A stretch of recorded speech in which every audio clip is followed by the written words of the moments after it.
a strong ability to deliver public goods, no strong ability to deliver public goods without a stronger ability to take sovereign decisions at the European level, and no strong ability to take sovereign decisions at the European level if the European Union is not able to deal with the multidimensional challenges that it faces on the global level.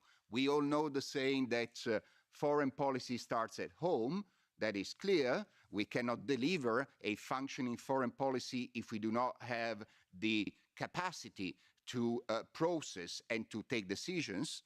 But it is also true, it seems to me, that to some extent the future of European integration starts abroad, because the amount of challenges and threats that Europe has had to face in the last 10 or 15 years makes it clear that if Europeans, through the EU and other platforms, are not capable of dealing with these challenges from the outside in, then the capacity to deliver public goods will be impaired, and therefore the credibility of the European Union and the democratic legitimacy of the European Union is going to be impaired. So essentially my starting point is really to make this very, very strong connection between building a more sovereign Europe, meaning a Europe capable to decide and to deliver outcomes, and the democratic legitimacy and resilience of the European Union itself. Now, within this equation, as I tried to say, the external dimension plays an increasingly important role. There is no need to recall the reasons why we face an extremely turbulent, volatile international system. In a recent FEPS book, this was defined as the risk of a regressive world. This is not a prediction, is a risk, is a scenario, but is one way of encapsulating the implications, the long-term implications of the trends and events that we see unfolding now, from the collapse of the European security order to a number of shared global challenges which already carry huge costs for Europe, for its citizens, and of course, across the world.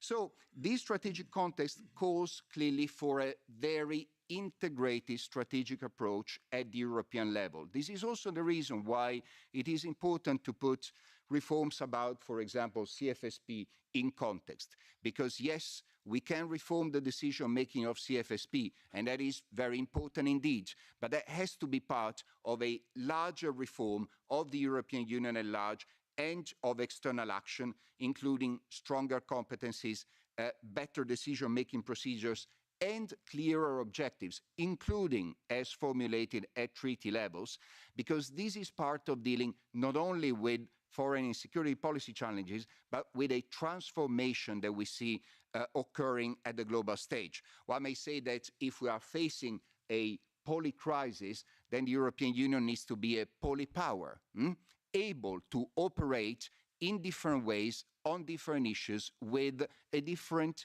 toolkit of policy instruments, and to mobilize that quickly. A couple of considerations of why this matters and why joint action clearly matters to deliver effective outcomes on the international level, and therefore to deliver public goods at the European level, is that we need to bear in mind the weight of Europe on the international stage is actually shrinking. This is something that has to really push us out of complacency. You take the share of global GDP, you take the share of global trade, you take the share of global R&D. I was looking recently at some OECD statistics. It's quite striking. According to the statistics, the US invests annually in research and development something in the range of 700 billion. China invests something in the range of 600 billion. The European Union invests something in the range of 400 billion.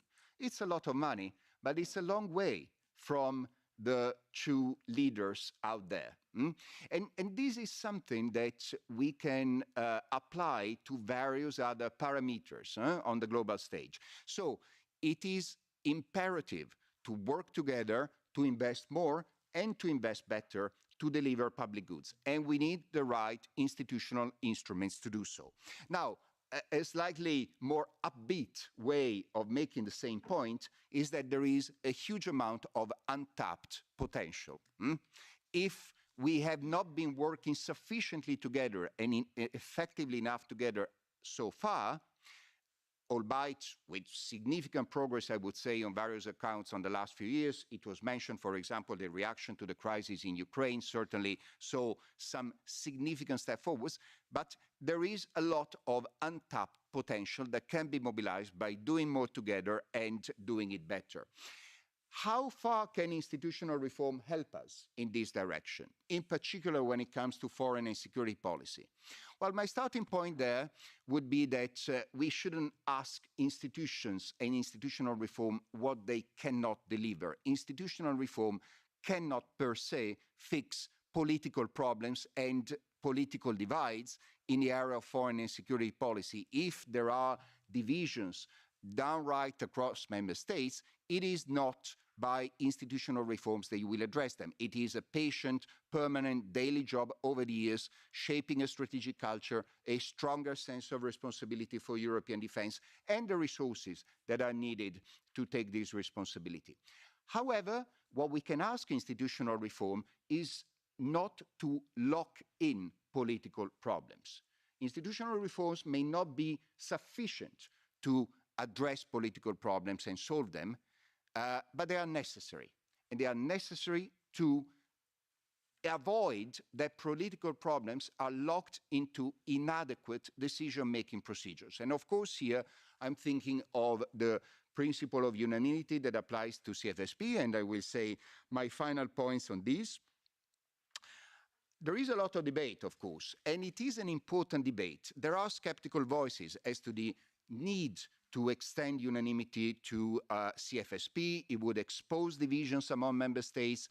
It would not be able to bridge gaps and political divides among member states. There is the risk that member states may not apply decisions if they are in a minority, and so on and so forth. And I think that these are important arguments to be addressed. But I would say that if there are divisions among member states and the member states want to veto a decision, the political divides are already out there, are already in the public. It is not QMV that exposes them.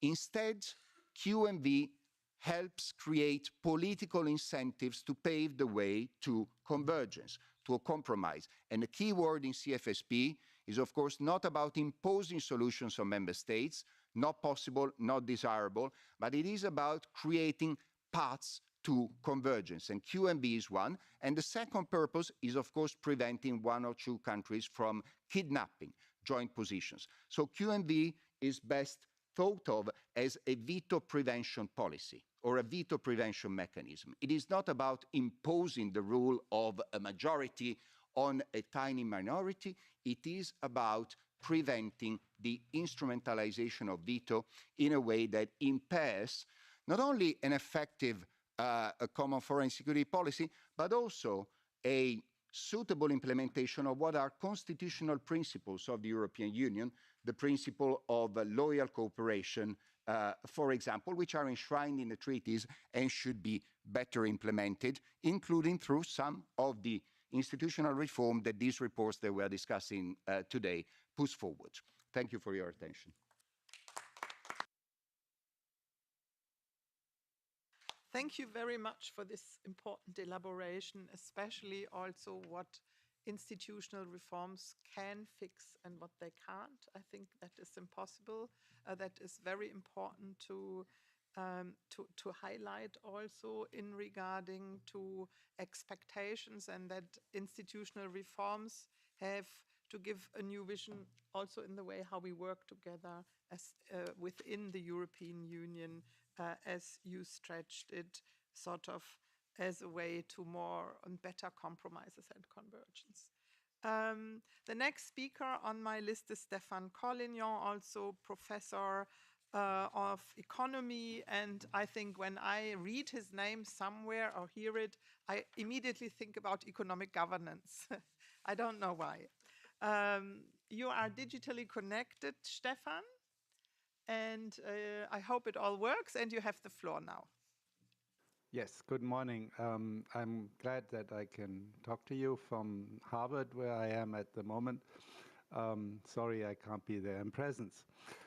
I would like to invite you to think for a moment with me on a kind of new way of approaching European integration. We have done for decades the idea that we do things together and that will be good and create benefits for all citizens, and that is a motivating force in European integration.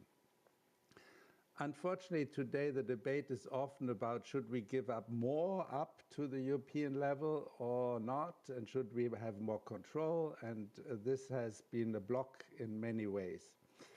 When we look at public goods, from an economist point of view, however, the story is in a way much clearer. We can find ways in allocating responsibilities also for governance. And if I may for a second introduce the theory of public goods. First of all, public goods are always the case when some actions, whether they may come from private markets or from individual member state governments, when they have external effects, externalities. That means they have consequences for others who were not involved in the decision-making themselves. And with these externalities, the question is, where are the consequences of this? Now, we can distinguish several areas of private and public goods. We usually say that the issue is exclusion and jointness of production. Exclusion means access, and private markets are areas where you can exclude the potential consumers and the production is private. The pricing mechanism is ideal for that and efficient, and this is what economists usually talk about. However, when we talk about public goods, there is the possibility that for certain goods we can limit the access to the consumption of these goods. Typically something like a tennis club, for example, or football club is only for those who have joined the club. They can play with the others. This is called, therefore, club goods, or in our report we call it community goods. There's, however, also another category of public goods where actually the access is possible for everyone, but so it's not possible to exclude anyone, but the production is not joint. So these are common resource goods. That means, for example, in fishery, everyone could, in principle, go out and do fishing, but not the fish are limited, and therefore the risk with these public goods is that there is over consumption or excessive use of resources. And that is a different category. And then we have the pure public goods where you cannot exclude and that you need to have joint capacity to produce. Now, if we take this kind of way of thinking into the European context, it seems to me that, first of all, we need to acknowledge that we have already all kinds of public goods. There is nothing that newly to be created in this. Yes, there are some areas where we need to do that, and it was mentioned by Jolainen before how important that is. But the point is that there are already many public goods that we have at the European level. At the European level means what? It means that all European citizens are affected by these public goods. And therefore, they are their public goods. They are the owners of it. And the idea that we have European public goods and national public goods and local public goods, you can look at it a bit like the ownership is like I can have a bicycle, I can have a car, and I can take an airplane. They all affect me directly, but there are different effects that are having impact on my well-being and my consequences. Now, these issues are totally important for the way how we govern these public goods.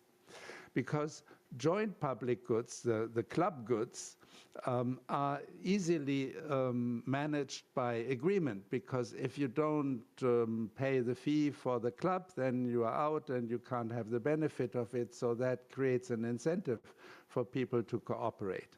However, with the common resource goods, that is not the case, because everyone can have access, and potentially you cannot really sanction someone if he doesn't or she doesn't contribute sufficiently to the creation or maintenance and administration of these public goods.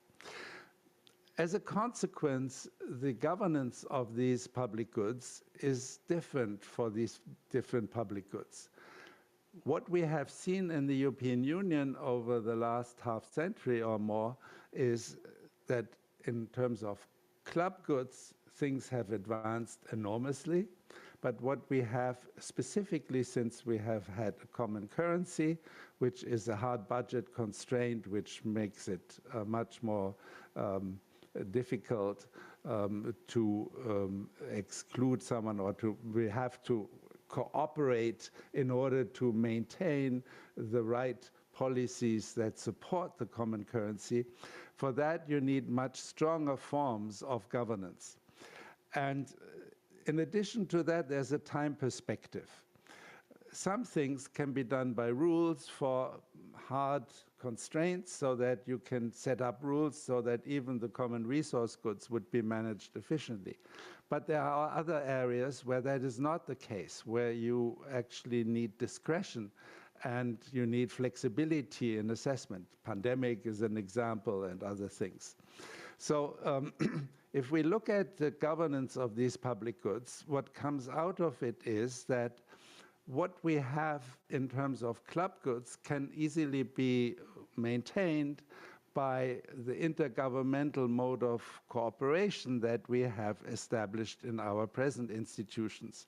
However, for all those things where we have hard budget constraints, where the resources are limited, and that's particularly true for finance and budgets and so on, there you need a much harder way of imposing a single will, because you will not get the cooperation that is needed.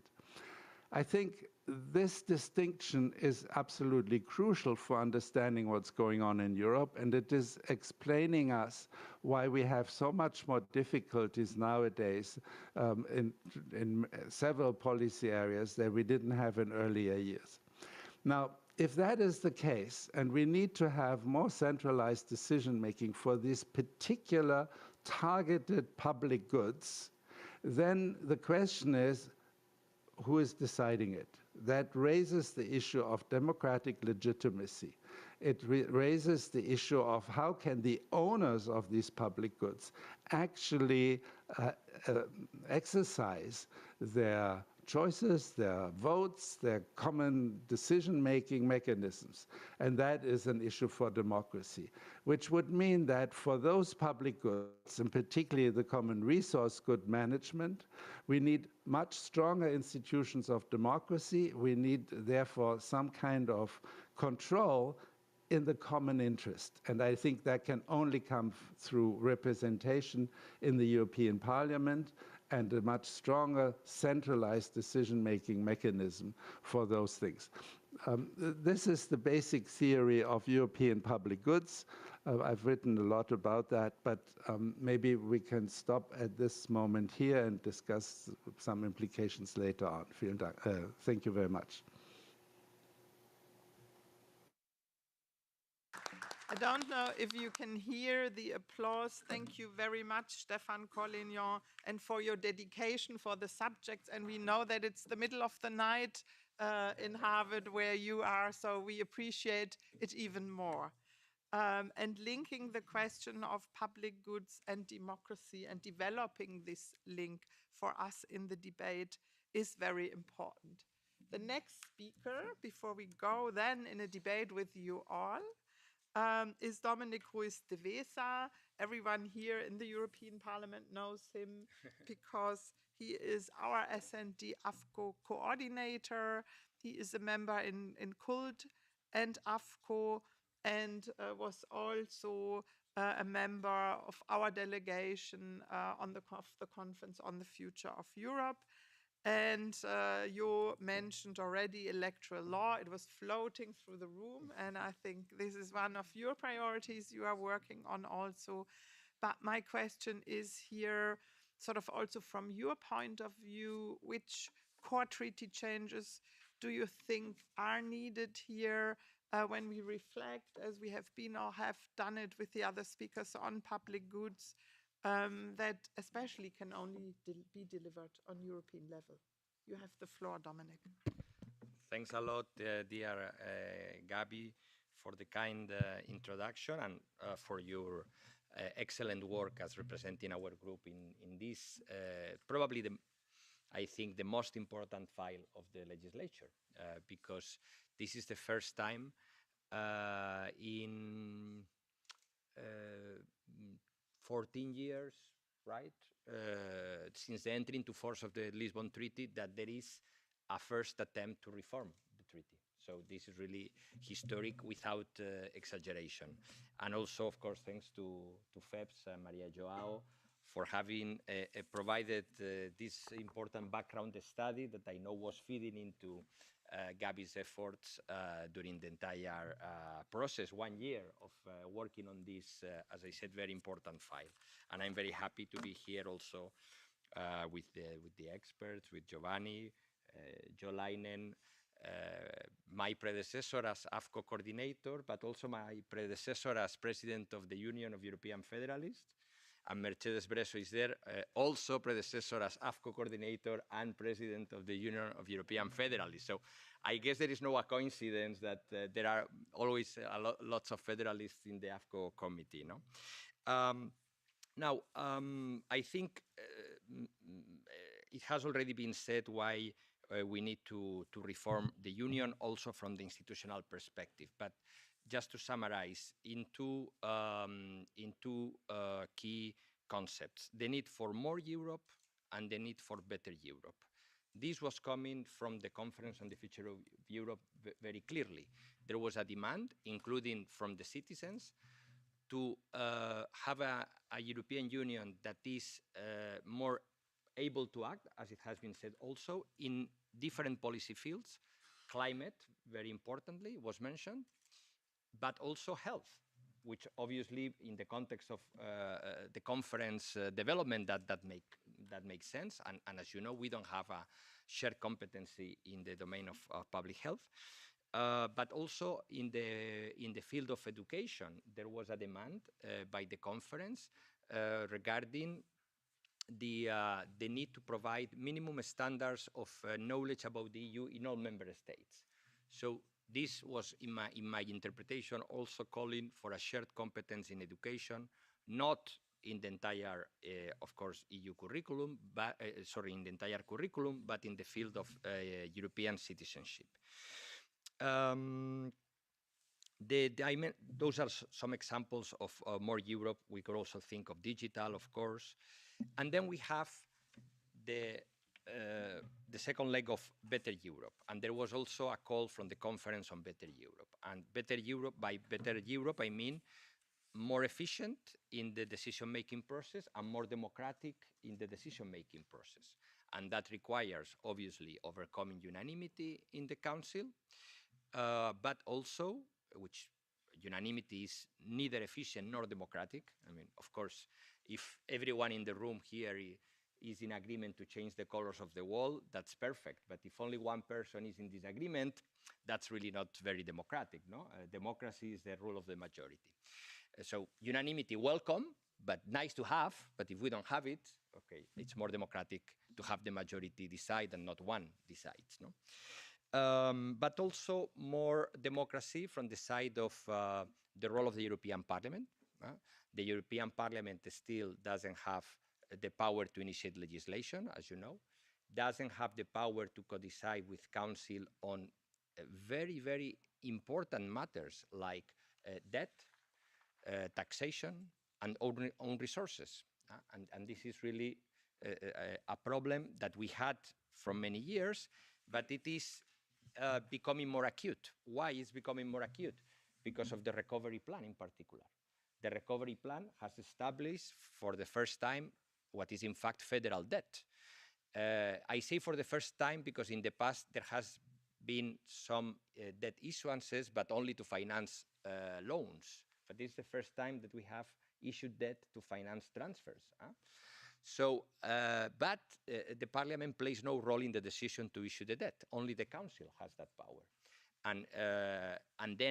And this is why also the problem is more acute, because we have also agreed that we will establish some forms of pan-European taxation to pay back this debt. And once again, the European Parliament plays no role in this matter. So this is why this is becoming even this question more necessary. So this is the need for reforms. Now we have to add to that, this is the general questions. Of course, we have to put this in the context of a world that is totally different from the world of the time of Lisbon Treaty, 2007. So think of 2007, when it was adopted, not entering into force, but when it was adopted. No financial crisis in the US, no euro crisis, no Arab Springs, not even the first aggression of Russia in Georgia, and then the first aggression of Russia in Ukraine. No Brexit, no Trump, of course, no pandemic, and no war in Ukraine. So it's a totally different world. And when the world has changed, Europe has changed. And this is why the Maastricht Treaty came after the fall of the Berlin Wall. It was not by coincidence. This is why the 1984, one of the reasons why the 1984 Spinelli Treaty was not at the right historical time, it was proved by the fact that most of the ideas of the Spinelli project came into force in the Maastricht Treaty, but after the fall of the Berlin Wall. I mean, there was a historical event that provided for this idea to flourish at the time.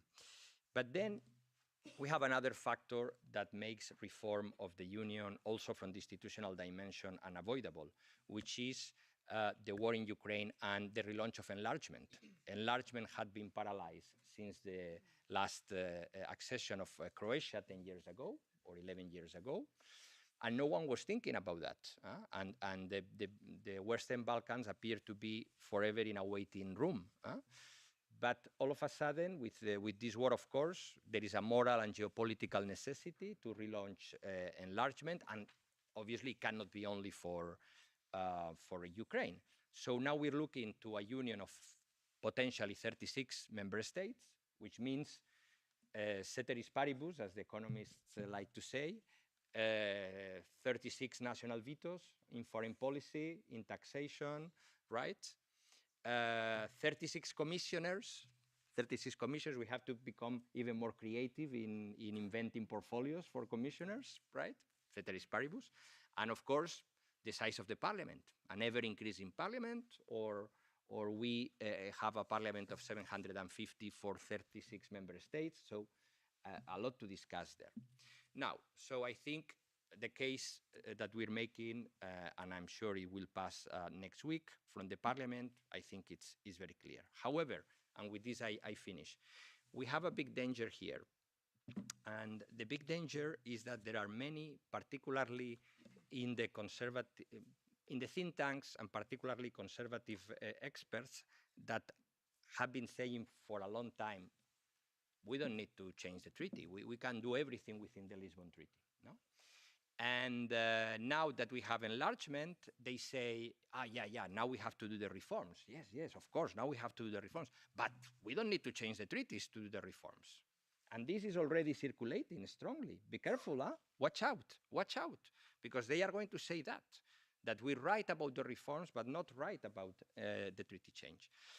And why are they saying that? Basically, on the basis of Article 48.7, which is the general passerelle clause, which on paper allows, it is true, for many things to happen.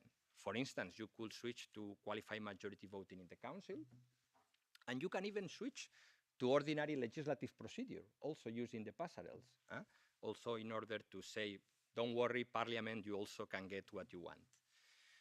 But we have to say a couple of things about that. First, this procedure is very complicated because it requires also that not any of the national parliaments blocks the initiative of these passerelles. So just one national parliament can block in a period of 6 months the passerelle either for qualified majority voting in council or for ordinary legislative procedure. Second, it's probably not by chance that in 14 years of validity of the Lisbon Treaty, the passerelles have never been applied. So it's probably not by chance.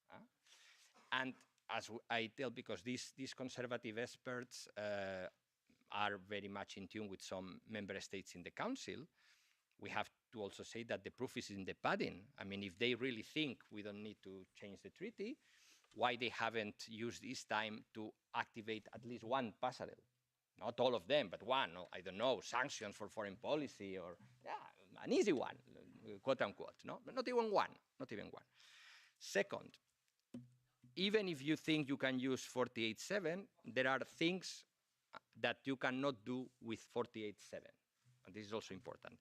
First, the question of initiate legislation for the parliament. And this is very critical because the parliament has always increased powers in every enlargement and reform, because enlargement has always coincided with reform. So we cannot accept that the powers of the European Parliament remain static with potentially 36 member states. Second, we have the question of monetary policy and fiscal policy here. The policy of the central bank of buying bonds in the secondary market. Yeah, I'm finishing with this. And the recovery plan have been done constitutionally, but really, really close to the limits of the treaty. And this is why we have constantly the questions with the Constitutional Court of Germany. So if we want to continue using monetary policy in a non-orthodox way and to consolidate the recovery plan as a permanent tool of the treaty, we cannot afford to do it without changing the treaty, because we run the risk again of these clashes with constitutional courts. And third and last, and this is very important from our political family, one big achievement of this report by Gabi is, and something that she knows very well, and she has been pushing for that, is the Social Progress Protocol. This proposal includes it in the treaty. We cannot have this, which is very important for us as social democrats, this equality between the market freedoms and the social rights if we don't incorporate into the treaty. So I think we need, yes, we need to rebalance that, and we can only do it if we incorporate the Social Progress Protocol into the treaty, which of course requires treaty change. So thank you very much. Passerelle clauses, general passerelle clauses, this is not going to help us. This is not going to help us with that. Thanks a lot.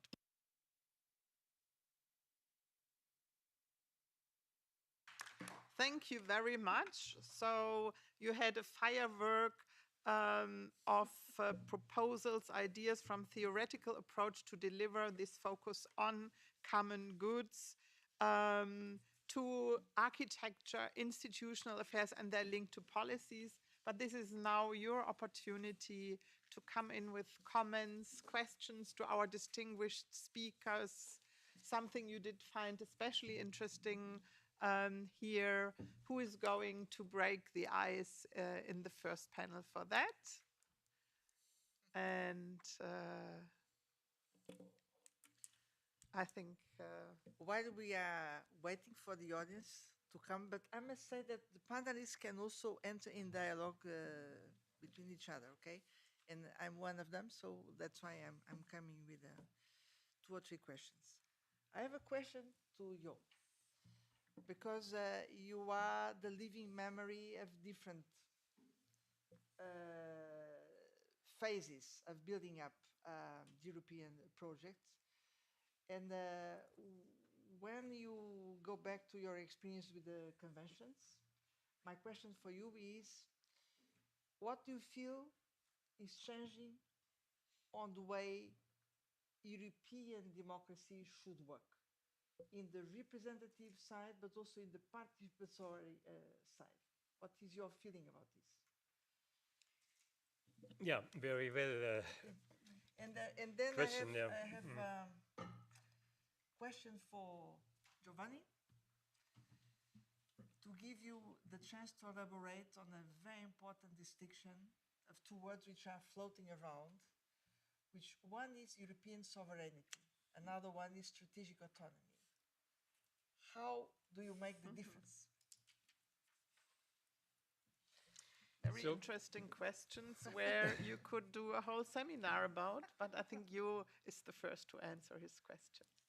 Yeah, look, the first convention on the Charter of Fundamental Rights came out of the German presidency and the summit in Cologne, where after many decisions of the European Court of Justice on basic rights that are not, let's say, visible in the treaty at the time, the mandate was to have an enumeration of rights of EU citizens.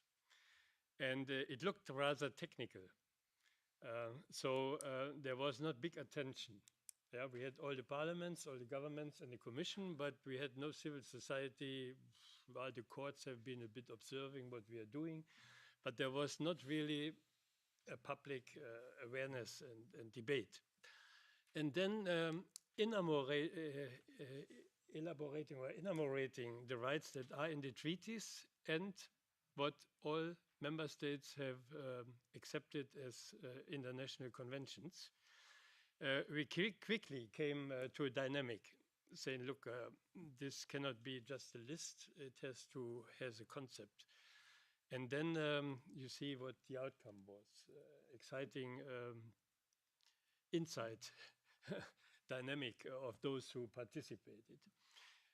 The second convention, of course, was already more aware of constitutional treaty or European constitution. We know the campaigns that have been done not only by the federalists, yeah, and you had observer status for all those who have a public mandate, the social dialogue, the Committee of the Regions, the Committee of Social and so on Affairs Committee. And yeah, and your question is now if we get a new convention in 2024-5, we have to make the next step. At the time, there was the thinking about a first circle, those who have mandates, and then a second circle. But the inter-dialogue was rather, let's say, occasionally and not so strong. And we have to develop a new concept where the interaction is stronger and where we have to reflect who is in the first circle, if that is possible, that social partners and others can be part of the decision-making process and the reflection of a convention. I think that's new territory, but it has to be done.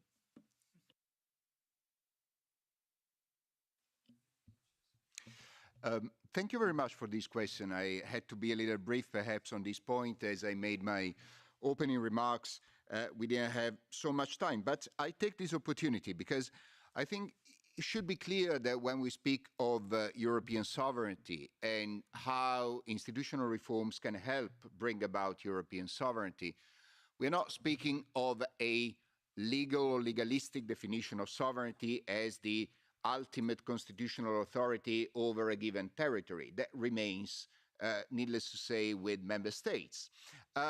We are speaking of a political and functional definition of sovereignty, seems to me, at the European level. That is the ability to set priorities, deliver results, and shape the future direction of this political organization, this unique political entity that is the European Union. So priority setting, delivering results, hence shaping the direction of change of this European Union. That is, it seems to me, what sovereignty is about and why, as I tried to mention, it is so important to have this capacity to define priorities, deliver results, meaning European public goods, so as to meet the expectations of citizens and therefore strengthen the legitimacy and credibility of the European Union. And by the way, it should be stressed, of member states. Sometimes there is this kind of contraposition as if strengthening the EU and the decision-making capacity at EU level came to the detriment of national sovereignty or democratic legitimacy. But my question would be, what is the future of democratic legitimacy at the national level if EU member states are not capable of delivering on citizens' expectations, all the more so in this much more challenging and demanding international context?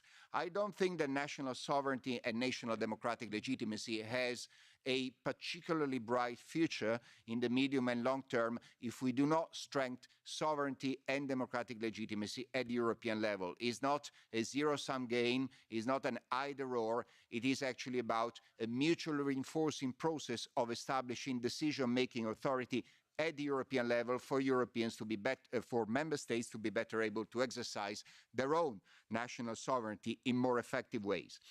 To second part, and to conclude, sovereignty and strategic autonomy. Now, strategic autonomy, of course, polarizing wording, contested. I think that the debate on strategic autonomy most of the times is of a pretty low quality. The classic response to strategic autonomy is, but Europe cannot defend itself on its own without NATO and the United States, and speaking of strategic autonomy may alienate the United States and therefore weaken NATO.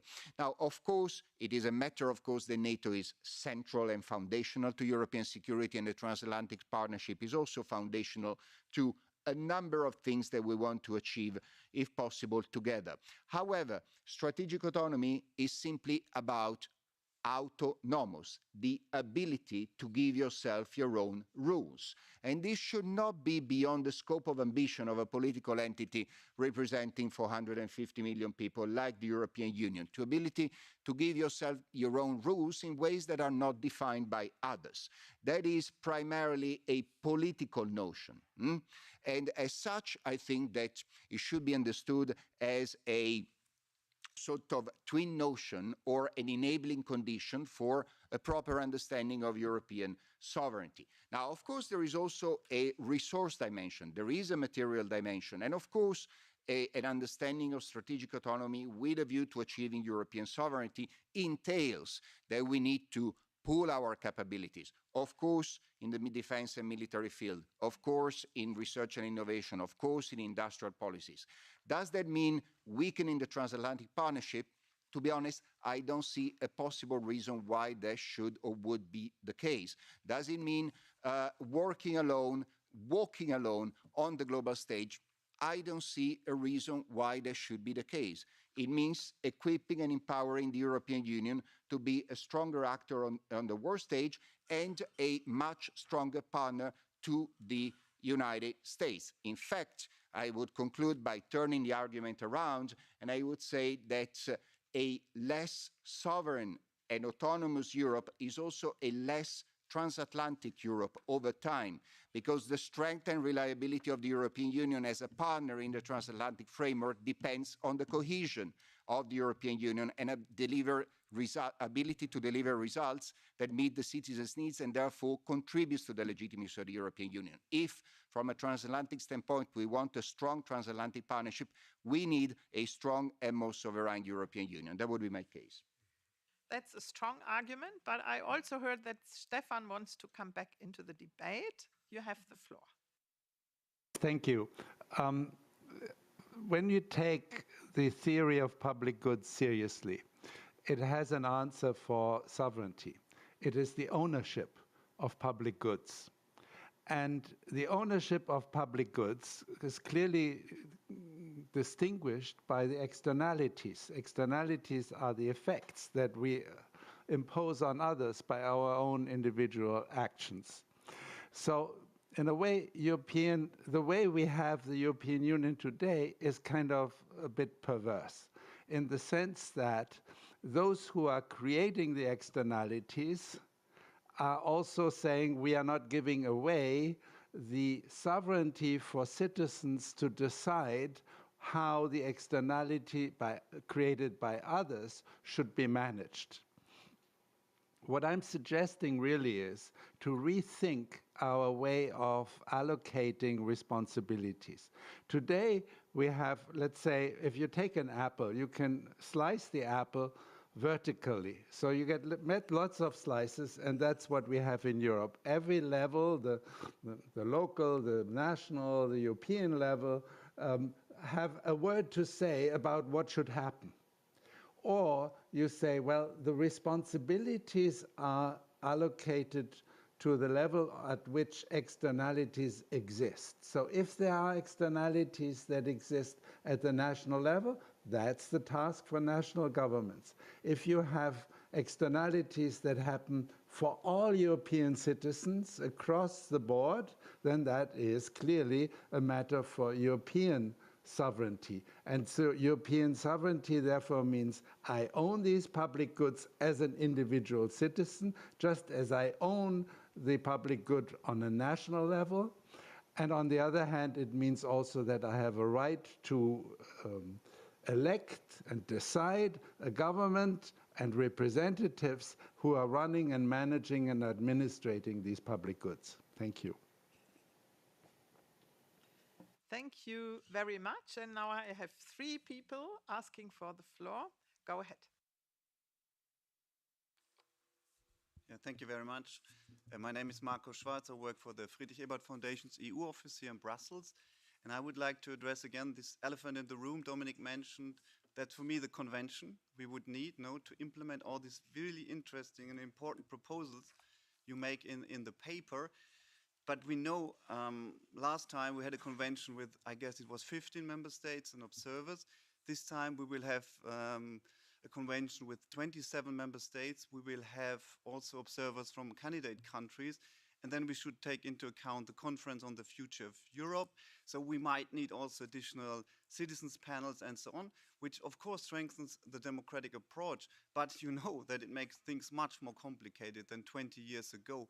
So what makes you so confident then, even if we could start the process by a simple majority in the council, this might be feasible from 2024, 25, that the results will not be kicked down the road or crushed like we have seen in the Netherlands and France back then in referenda. So Hungary would, of course, Orban would gladly have a referendum than deciding on the results of the next convention. So I would here like to see avenues how we make sure then the results will be implemented, or do we need to think in the end about, I don't know, a kind of refunding of the union, because we can see 27 plus observers, candidate countries will not be capable to go again this very long road and really important road. I'm in favor of all you're saying, but how to do it?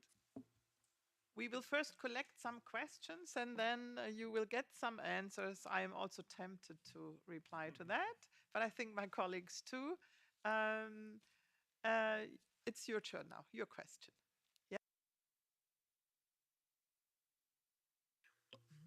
Thank you very much. I'm Yulia Paskevskaya. I'm from Ukraine, and I'm advisor of Minister of Justice of Ukraine, expert of human rights, and also I'm a researcher, PhD. And thank you very much that you are noticed today about that we started a new time and new process, and Ukraine really has no opportunity to be in a part of European countries, and it's for us a big challenge, of course, because we are resilient, yes, but we are strong, but it's also because you are stay with us, and it's very important for us. And thank you for this more and more. Thank you. And my questions about civic society. Okay, now we discuss about changes and how needs these changes. Really, a lot of problems we have now, war and other things, changes, geopolitics, and necessary reforms. But what kind of way you see in collaboration with civic society? Is it possible, or what direction you see? Because I think that civic society, and I'm looking to my country, to my Ukraine, that only thanks to civic society we stay strong and we more democracy, and this will give us more and more view that really civic society should be a big key, in a democracy, and change these reforms according to these new rules, maybe. This is my question. Thank you very much. Thank you very much. And we had a third question. Go ahead. Thank you very much. Lukas Schäfer from the Free University of Brussels. Thank you for all the explanations and the statements. I wanted to come back to the general debate on the instruments for implementing reforms, so treaty changes and maybe alternatives that are discussed. MEP Ruiz de Vesa mentioned it with Article 84.7. But I personally, in debates, I often hear another article that is coming before in the treaty as a counter argument that is enhanced cooperation. And I wanted to know your opinion. What could be an argument that can be mobilized why we need treaty changes and not just enhanced cooperation? Of course, in the area of common foreign and security policy, it's more easy to argue it, but personally, I found it always really difficult in economic policy, for example, to argue why we really need treaty changes and why enhanced cooperation is not enough. So I wanted to hear what could be arguments that we could mobilize. Thank you. Thank you very much. 3 very concrete questions. I heard Dominic, who wanted to answer the first question, and then we will go around. Well, thanks a lot. Yes, maybe I will tackle mostly the question by Marco, and in a way also answering the third question. No? Well, how to do it? Well, we are in the making, and let's not forget that we are not. So you are posing you're posing a valid question, which is how to organize a convention with 27, with candidates, and what happens if in the end one member state. Hungary is always mentioned, but you know there has been a political change in Poland, so I assume the situation in Hungary will not be the same forever. But okay, I take the point. One member state can block the process, but before that, we need to secure a very good majority next week in the Parliament. This is very important because if it's a narrow approval of the treaty, this is not going to be helpful. So this is step one. Second, we need that this report is transmitted to the European Council by the Council. The Spanish presidency has committed to do the transmission, so this in theory should happen, and there are more than 14 votes in the Council to do the transmission. But then we need the help of Charles Michel, because Michel is the one that has to put this in the agenda of the European Council, ideally in the meeting of the 15th of December. So those are important steps that have to happen.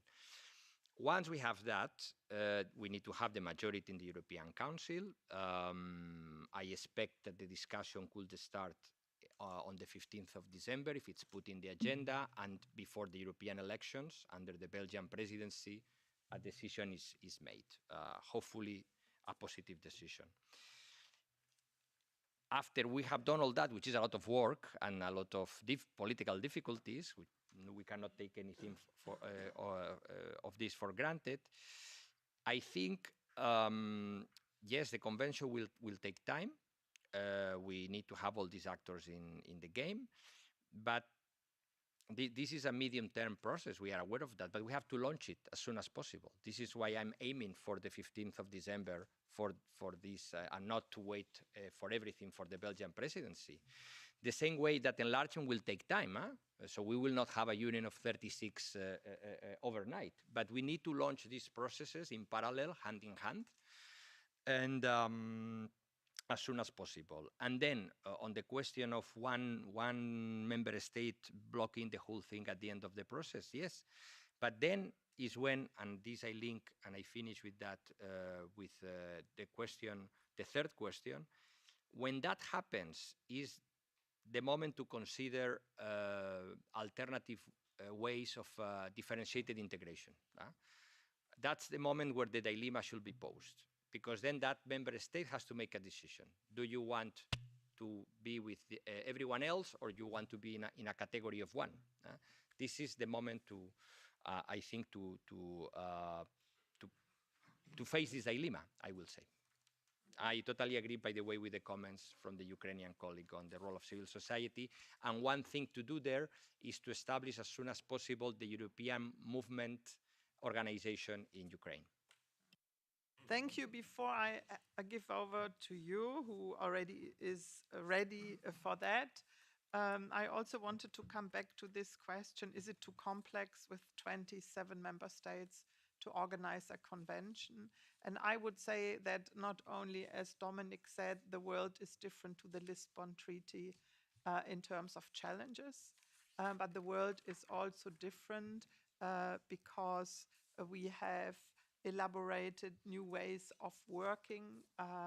We have seen the conference on the future of Europe with 800 citizens working very well. I was quite impressed about the working groups and the work, how it was done. And I have been an observer also in the last convention. And I have to say, this can be reflected in an intelligent structure of such a convention. And I think here we have much more experience than we had beginning of the years 2000. And this is why I'm quite convinced also how we would arrange working groups. We work in a include experts from Harvard in a debate. We have here a lot of things that we couldn't anticipate when the last convention was done. So I'm quite positive. I agree with Dominic, the most important step is in the European Council. It is the courage to do it. And that was the problem after the experience in the past. And I think the conference was also a way to say a key difference to the last convention is that we gave a much stronger role in defining the areas of change by involving the citizens. I think also, as you said, we will find different ways involving the citizens also in this process, or at least having feedback loops between what is happening there and citizens. And I still remember at the last convention, the involvement of the social partners was not foreseen at all. It was because of a phone call of Emilio Gabalio from the ETUC at that time to Guy Verhofstadt, who under the Belgian presidency was leading it, decided we do it and proposed it. And I think from this experience also that we know the step is also takes a lot of courage from having results of a convention to have discourses in 27 member states, and involvement of citizens, social partners and others will also help to shape these debates. But I will hand over also to you, who was very eager to answer here. Now, most of it has been answered. Let's say I would agree with Julia that we should use the power of civil society. Civil society has grown enormously in the last years, and you have to use public opinion, enshrined in NGOs and other entities for stronger Europe, a more citizen-centered EU. And I think since we speak about public goods, and we heard from Colin, Stefan, that it are things that concern everybody.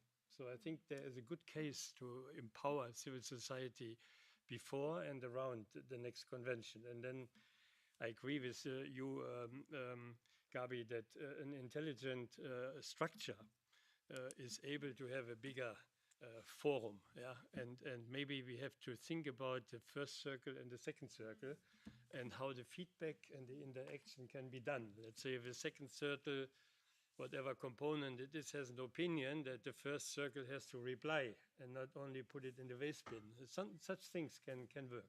Yeah. And enhanced cooperation, why was it not done? Because it meets the same, let's say, obstacles like the passerelle clause, and the will is not there to do it. In tax policy, if you have, let's say, a new tax for 9 members and the others don't have it, they have imbalances in the common market. So it was a nice idea, but it is not flying. It is, and I remember I participated in one when I worked in the German ministry in the social field. And it had a good start and a couple of member states, but in the end, we didn't manage to do it. That was, and a lot of member states were willing to do it, but that sometimes, I mean, it shows the limitations. But I think also Stefan wants to come back into this debate, if I understood it right. I understand that the debate here now is about how can we change the treaty, and this is important. But I think we should not forget that there is also an issue of ratification. If I take the theory of public good, then it means that the ratification is with respect to those people who are concerned, the owners of the public goods, which means the ratification should be at the level of the European Union and not at the level of member states.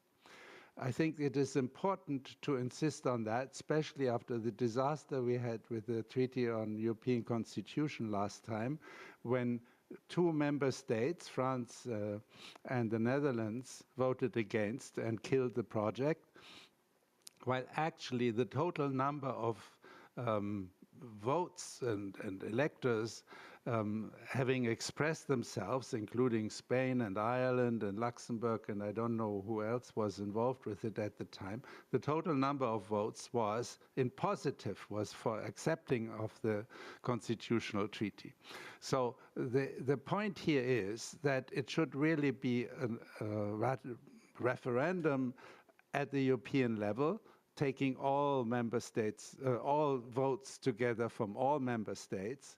And then if there are individual states where the majority is not in favor, well, then they can consider what they want to do.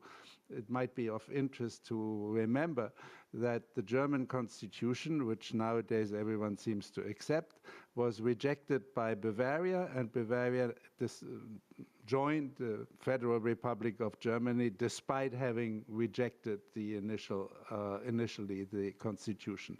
So I think these are ways how this can work out. Here in the United States, there were several states like Rhode Island next door to Massachusetts where I am, which initially rejected the American Constitution and later joined. So these things are possible, but I think what is important is to give legitimacy to the owners of the public goods individually so that they in total can actually set what is the ratification of any new constitution. Thank you very much. Quite a radical thought here, but also with reference to history. We discussed that quite long between the co-rapporteurs and came up with not such a radical, but a bit a radical proposal here. Okay. I think we have to finish this panel. We have another very interesting panel to come up. So I really wanted to thank everyone here on the panel for the interesting insights and also the debates and answers to the questions. Thank you for joining the debate here. And I will hand over to Maria now for the second panel, focusing especially also on policies. Thank you very much.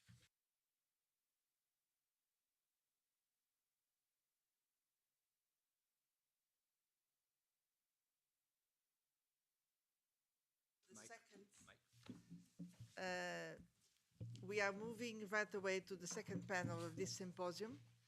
I'm saying this also for those who are following us online. The main topic of this second panel is exactly about how can we increase the European Union capacity to decide and to act when coping with citizens' concerns. So I will be joined by other colleagues, members of the high-level group behind this report. And yes, very good. So I will introduce you then one by one. I know. Yeah.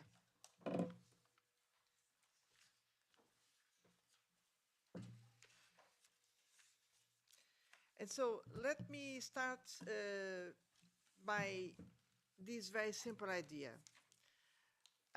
Recently, we had a Franco-German report calling for some target changes in the treaties, mainly to address enlargement as an imperative. And look, I fully agree that in front of the invasion of Ukraine by Russia, enlargement has become a political, geopolitical, and moral imperative. From my viewpoint, this is very clear. Nevertheless, the reasons to introduce some changes in the treaty are these ones, but also others which have to do with citizens' concerns.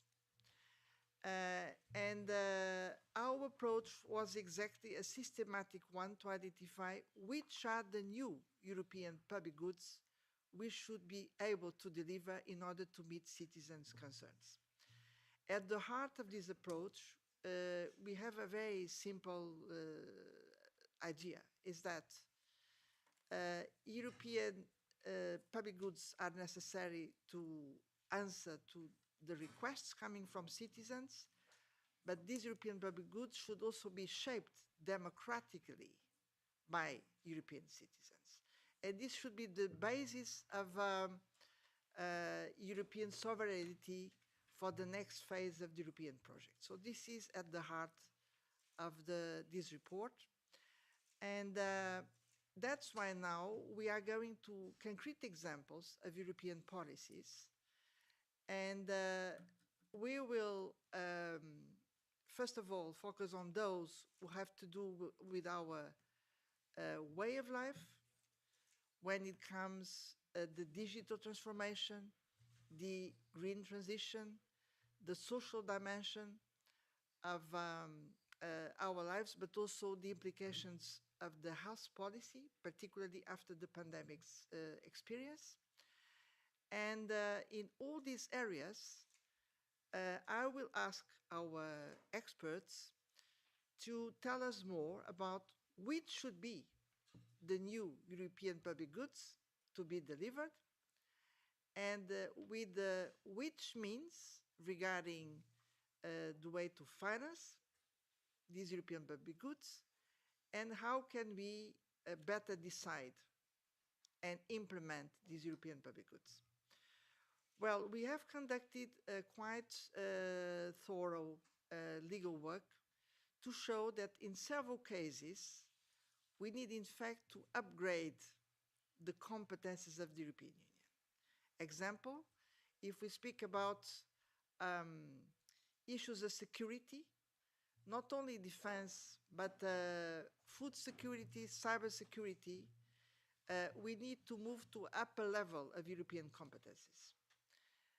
The same applies to industrial policy or health policy, where several measures, they need to move to complementary competences of the European Union towards shared competences. This is an important transformation regarding some provisions of the treaties. And finally, we need to introduce qualified majority voting and co-decision in also particular policies or segments of these policies. This is also very clear, for instance, when we speak about a European Health Union. So I have the pleasure now to introduce some other colleagues being part of this high-level group, and we will start to address the digital transformation. And you know, perhaps a surprise for some of us, but the Lisbon Treaty doesn't have the word digital. So, and we are in a digital era. So this is another demonstration that we need to update the EU treaties. So this is my pleasure to introduce Guillaume Clossin. And Guillaume Clossin is the executive president of Europa Nova, so a renowned think tank in France, and also involved in different operations. Starting, Guillaume, with us working together to bring about the Lisbon Treaty.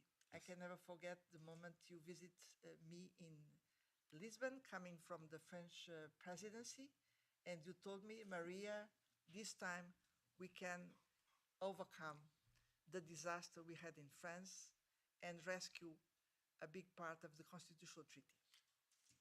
Maria, it was in April 2007, before the French presidency. Yeah, but you are already prepared. And yes, I prepared, but I was not in position at the time. But it was key that there was only one solution, and that the French president was a tool of history. Anyway, once that said, if we look at the wider history, trade has been the driving force for international relations up to, let's say, 2010.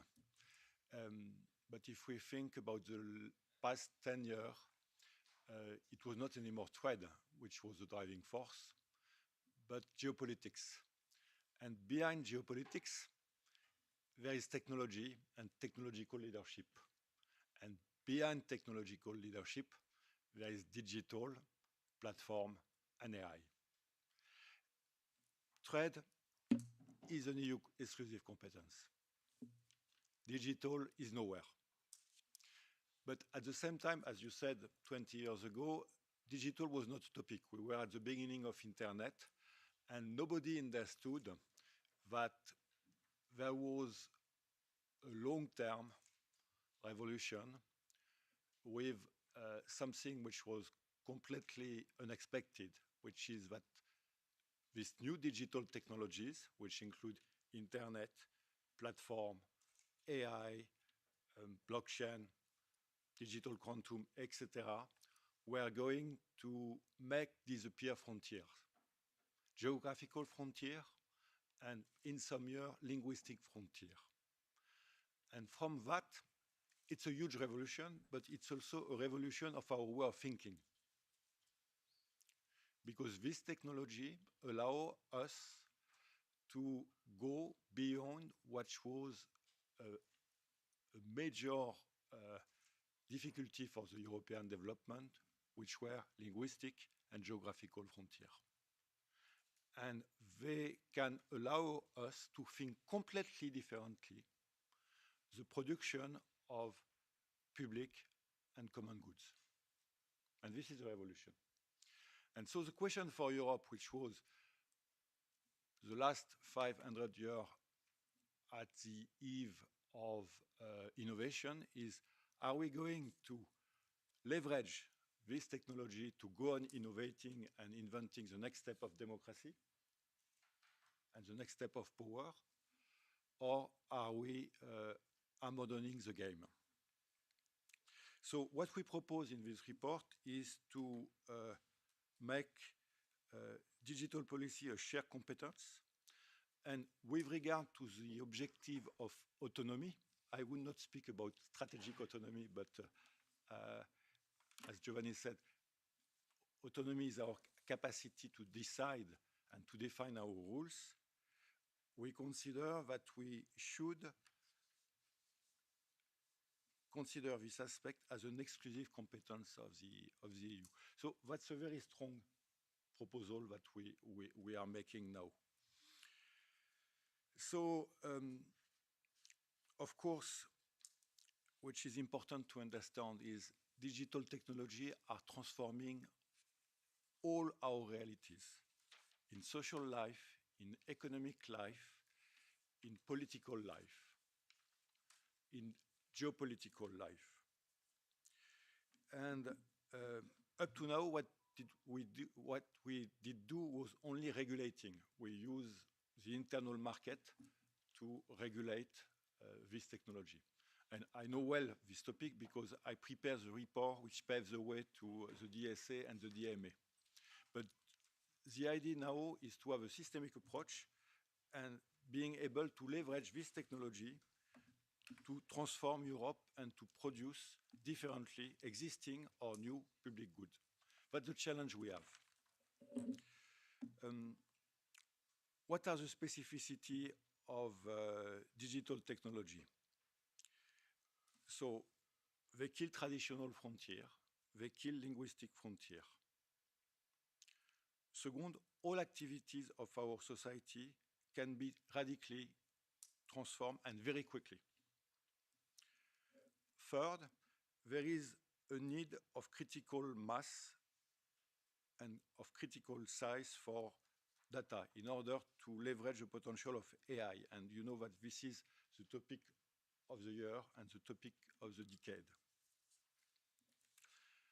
No country, even France and Germany combined, have the resource today to do that. And fourth, the implementation of this technology obey to civilizational objectives.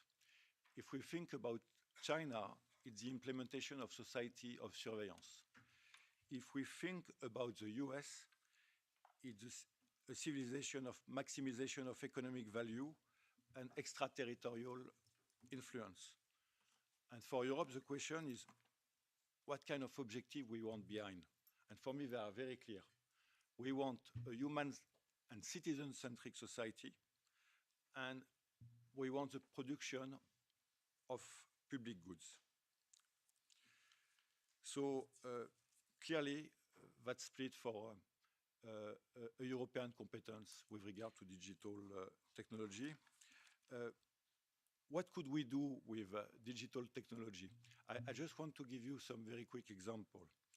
First of all, an access to this technology to everybody, and this should be a right.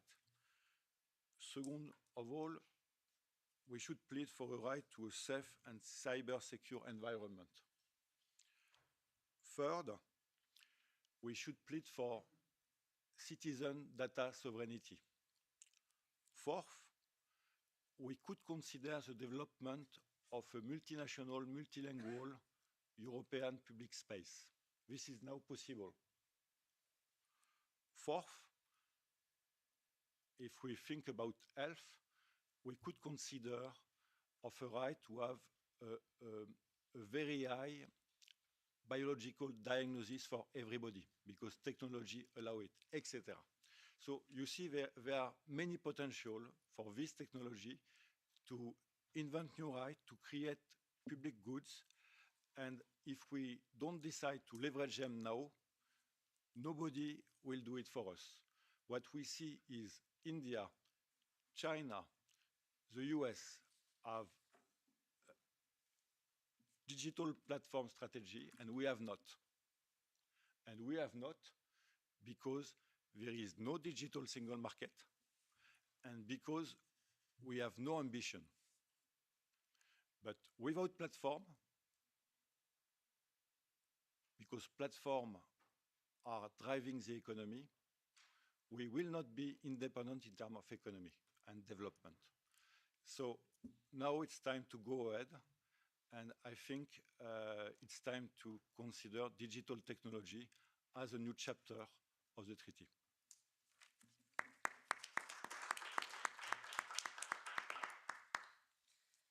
Many thanks, Guillaume. I think you could illustrate very well why we do need a new chapter in the treaties dealing with the digital transformation. And you identify bolder objectives if we take into account the current EU policy for the digital area. Now let's move to a second fundamental challenge, which is the climate and environmental change. And I'm very pleased to introduce Mercedes Bresso, a member of our high-level group, but also a member of the European Parliament. And Mercedes, tell us about this, please. Thank you. I apologize, I prefer to speak in Italian, so it's clearer because it's a complex subject, so I prefer to speak in Italian. Credo che, come ha ben ricordato Stéphane Collignon e un po' tutti i relatori,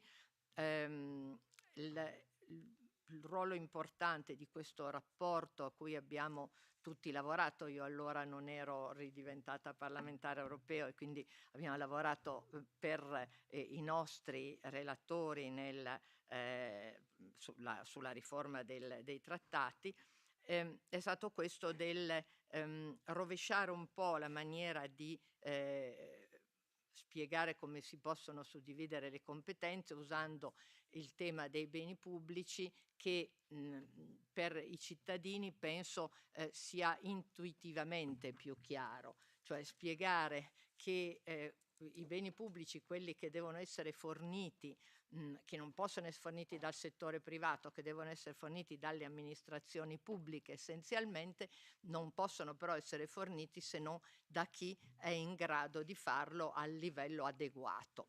E questo le persone lo capiscono e capiscono anche meglio quindi la necessità dell'Europa. In particolare sui temi, è già stato raccontato a lungo tutto il lavoro assolutamente necessario per mettere l'Europa in grado di decidere, quindi le riforme istituzionali necessarie. Ma nell'architettura europea è anche molto importante capire quali sono appunto tematicamente i beni pubblici che devono essere forniti dall'Unione Europea, altrimenti saranno forniti male o non lo saranno per nulla. Come sapete, in campo ambientale l'Europa ha già una competenza fondamentale. Tutta la normativa europea viene dall'Europa, e per fortuna, perché altrimenti il mercato unico sarebbe sbriciolato da tante normative europee diverse. E però manca ancora l'elemento che in qualche modo chiuda questa competenza, la renda completa, quello dei negoziati internazionali. Se poi tutta la normativa principale, cioè di base, è fatta dall'Europa, è anche normale che la competenza in materia di negoziati sul climate change in generale, su tutta la partita delle riforme ambientali, che va al di là solo di quelle del climate change, sia attribuita all'Unione Europea. Quindi questo è stato un punto di cui abbiamo molto discusso e che abbiamo proposto e che è stato anche accolto nella riforma dei trattati che andiamo a proporre, speriamo andremo a proporre come Parlamento per l'avvio della Convenzione. La competenza per tutta la transizione ecologica diventa quindi da un lato dell'Unione Europea per i negoziati internazionali, ma anche un secondo tema che, avendo io per tantissimi anni lavorato sulle questioni di economia dell'ambiente, mi appare evidente, è quello che in realtà serve anche una competenza trasversale anche in quelle materie che non sono attualmente, poi magari lo saranno, non sono attualmente una competenza principale dell'Unione Europea, come per esempio l'industria, l'housing, l'energia, e anche naturalmente in quelle come l'agricoltura, in cui invece c'è una competenza dell'Unione Europea, ma che tutte le necessarie politiche ambientali che vanno a impattare i diversi settori, le politiche ambientali sono nella maggior parte dei casi trasversali, riguardano tutti i settori dell'economia o molti settori dell'economia, siano anche queste una competenza europea, quindi una sorta di competenza trasversale per queste materie. Anche questo, se ricordo bene, ma Gaby potrebbe dircelo meglio, se ricordo bene, è stato inserito nei trattati. Naturalmente la questione dell'Unione Europea dell'energia, su cui si lavora da tempo, che è un altro elemento assolutamente fondamentale. L'energia è la base della transizione ambientale, come è la base di ogni politica di sviluppo. Lo sviluppo è mosso dalla disponibilità di energia, quindi questo radicale cambio delle fonti di energia che è necessario per la transizione ambientale non può che essere una competenza principale dell'Unione, fermo restando naturalmente il principio di sussidiarietà che non va dimenticato. Cioè noi parliamo proprio dei grandi impianti, della grande legislazione, dei grandi negoziati. Dobbiamo stare attenti a non invadere troppo, cosa che a volte abbiamo un po' di tendenza a fare, non invadere troppo con normativa di dettaglio le competenze degli stati che hanno la capacità applicativa migliore perché conoscono meglio il loro territorio, la loro economia, i problemi e le opportunità che queste politiche offrono. L'altro tema su cui abbiamo concordato che va assolutamente aumentata la capacità di azione dell'Unione Europea è quello che il professor Grevi ha ricordato particolarmente per la politica di difesa, quello dell'autonomia strategica, ma che riguarda anche, oramai lo abbiamo evidente, tutti i settori produttivi.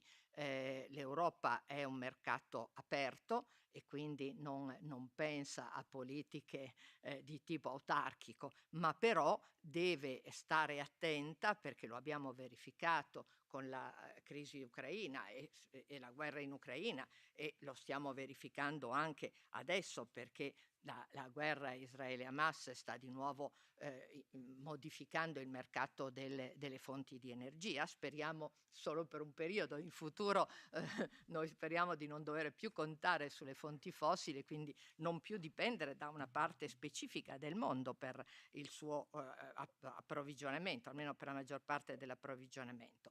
Ma autonomia strategica riguarda quindi in particolare i prodotti alimentari, ma riguarda anche tutte le materie prime di base che poi servono per i diversi settori. Abbiamo verificato con la pandemia l'assenza di disponibilità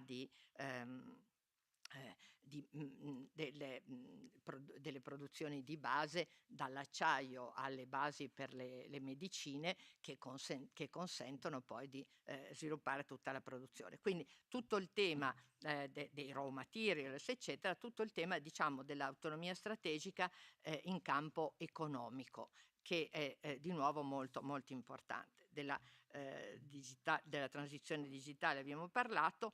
Tutto questo si integra evidentemente, è già stato ricordato, nella questione della dimensione sociale. È evidente che la transizione ambientale non si può fare se non abbiamo degli strumenti per intervenire sulle difficoltà che avranno le famiglie, ma anche le imprese, ma soprattutto le famiglie, a adeguare le proprie abitazioni, i propri mezzi di trasporto, di vita alle nuove normative, alle nuove esigenze. Quindi la dimensione sociale, anche per questo, oltre che per tutte le altre ragioni, deve entrare appieno. Non entrò nel trattato di Roma, poi diventato trattato di Lisbona, non entrò, fu esclusa, quindi la competenza in materia sociale è un altro degli elementi essenziali per rendere l'Europa capace di agire nelle questioni che sono care ai cittadini, che sono importanti per i cittadini. Penso che mi posso fermare qui, se poi ci sono domande ne parleremo ancora. Grazie.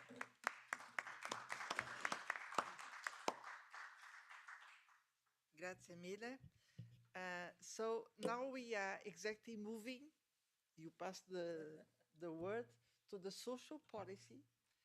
And this is my pleasure to present another author of our report, Robin Huguenot-Noël, working the European University Institute, and he was in charge of drafting the chapter on social, but he's also a very good expert on economic governance. So I'm sure that you can make the bridge and tell us more about this. Thanks a lot, Maria. Thanks for convening, and also thanks for our intellectual exchanges over the course of the process. And a final thanks would be for kind of, breaking a certain walk, a dreamer's walk that is actually often associated with social Europe. When you start talking about social Europe, a lot of people start thinking, this is really, this kind of dreamer's walk. And actually, over the last few years, you have made it. I think other visionary women have made it, other visionary men have made it, that I see also in the room. to a contended battle. And I think this is today a highly contended battlefield, and I think this is for the best. And I will explain one. I mean, today, if you think of social Europe, basically you see two main sides kind of opposing it. The first one comes from basically a kind of, I would call them a trade of crowds, right? When you see, basically welfare spending would be bad for competitiveness, for jobs creation, it's prone to moral hazard, and so on and so forth. Like the kind of rhetoric that we've been hearing for a while, and that always comes back after crisis and in fiscal consolidation times.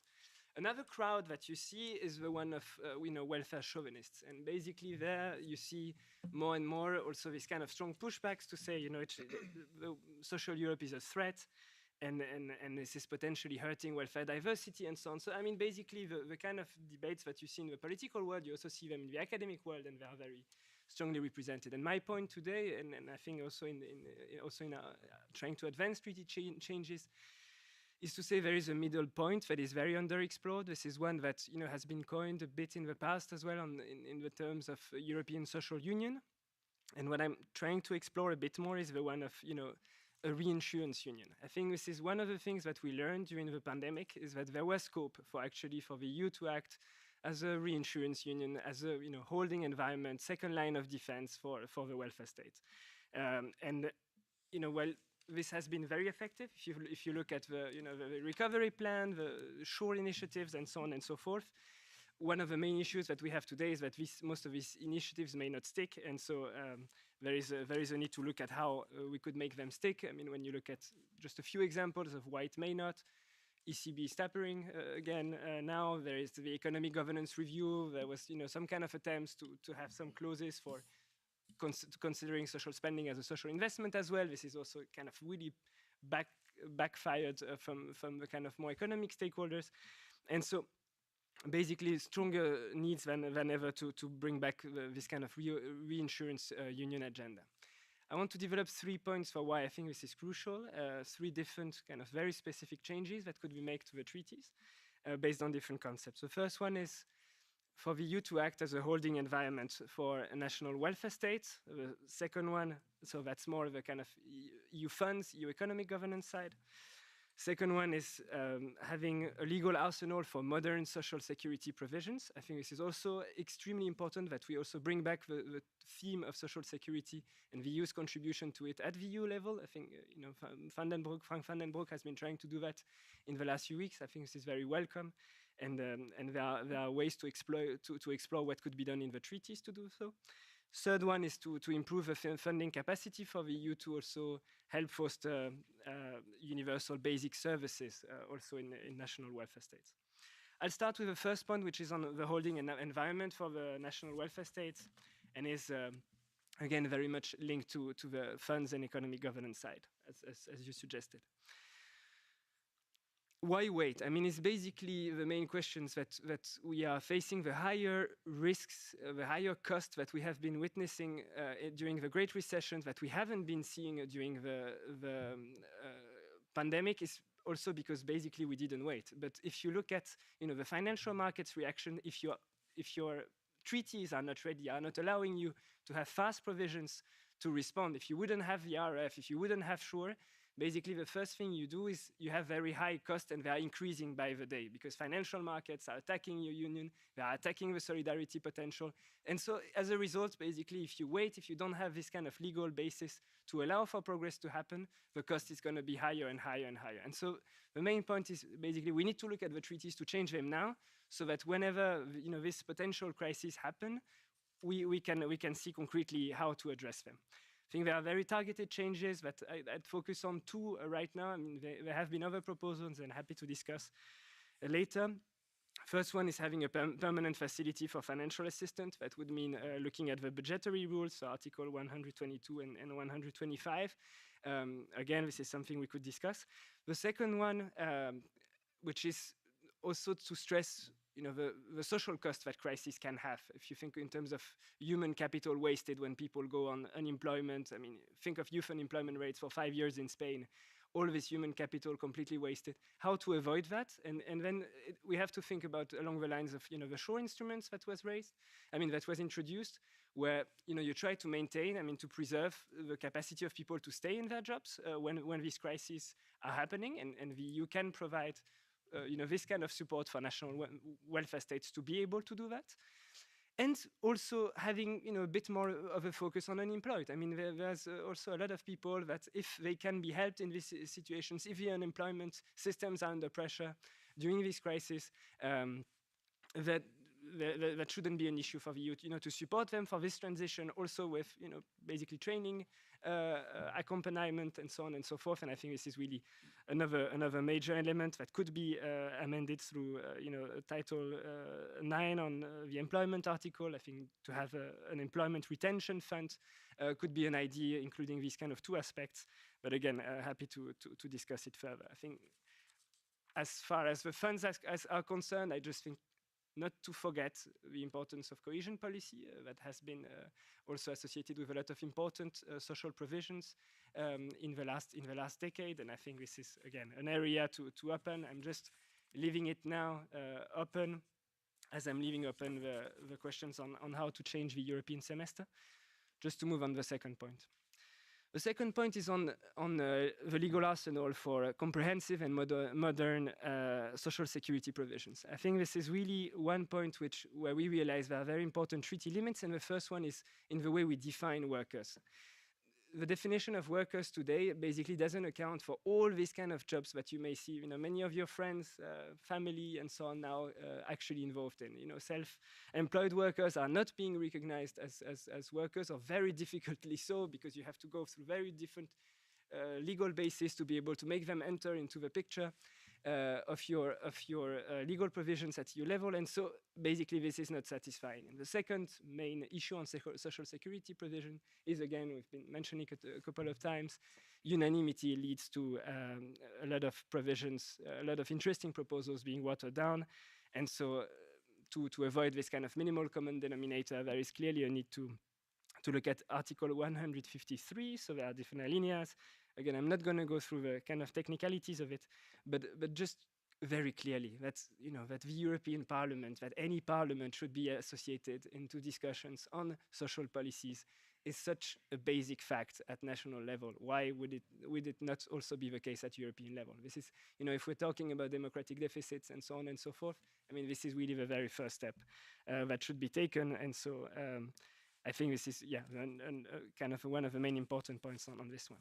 Third and final element that I think is also essential in terms of this kind of three pillars of a reinsurance union is the funding capacity to support provisions of universal public services at the national level. So today we have quite a few interesting initiatives that have been popping up in the last few years. You think of child guarantee, the youth guarantee. They have shown that the EU can also contribute to providing these kind of holding environments for national member states to invest in childcare, to invest in active labor market policy provisions, in active aging. Basically in this kind of really universal social services that are also a key pillar of a social pillar, right? That I also mentioned in the social pillar. And my proposal here would be just very blunt, but also looking at the funding side. We have some kind of capacity that we can have through these kind of guarantees granted by member states. But as long as you don't have, a fiscal capacity to raise, so raising taxes, you don't have also the redistribution happening through the revenue side. So you can focus on the spending side, and there's a lot you can do through the spending side, but you also need the revenue side to make it comprehensive. So that would be the kind of three main pillars. Again, very happy to discuss the kind of specifics if of interest. But just to conclude finally on word on in general, where we need to move now, the risk is today, we've been taking advantage of, a couple of years where we had low interest rates, we had, a macroeconomic environment that was allowing for a certain convergence of ideas in terms of, productive potential of social policies. This environment is growingly disappearing, and there will be people coming back on the idea of cutting down in social provisions. And if we don't have an alternative kind of consideration of how it could be done, I think the risks are and the limits of the treaties are going to be higher and higher over the coming years. So get involved and try and see how best to do so. Thanks.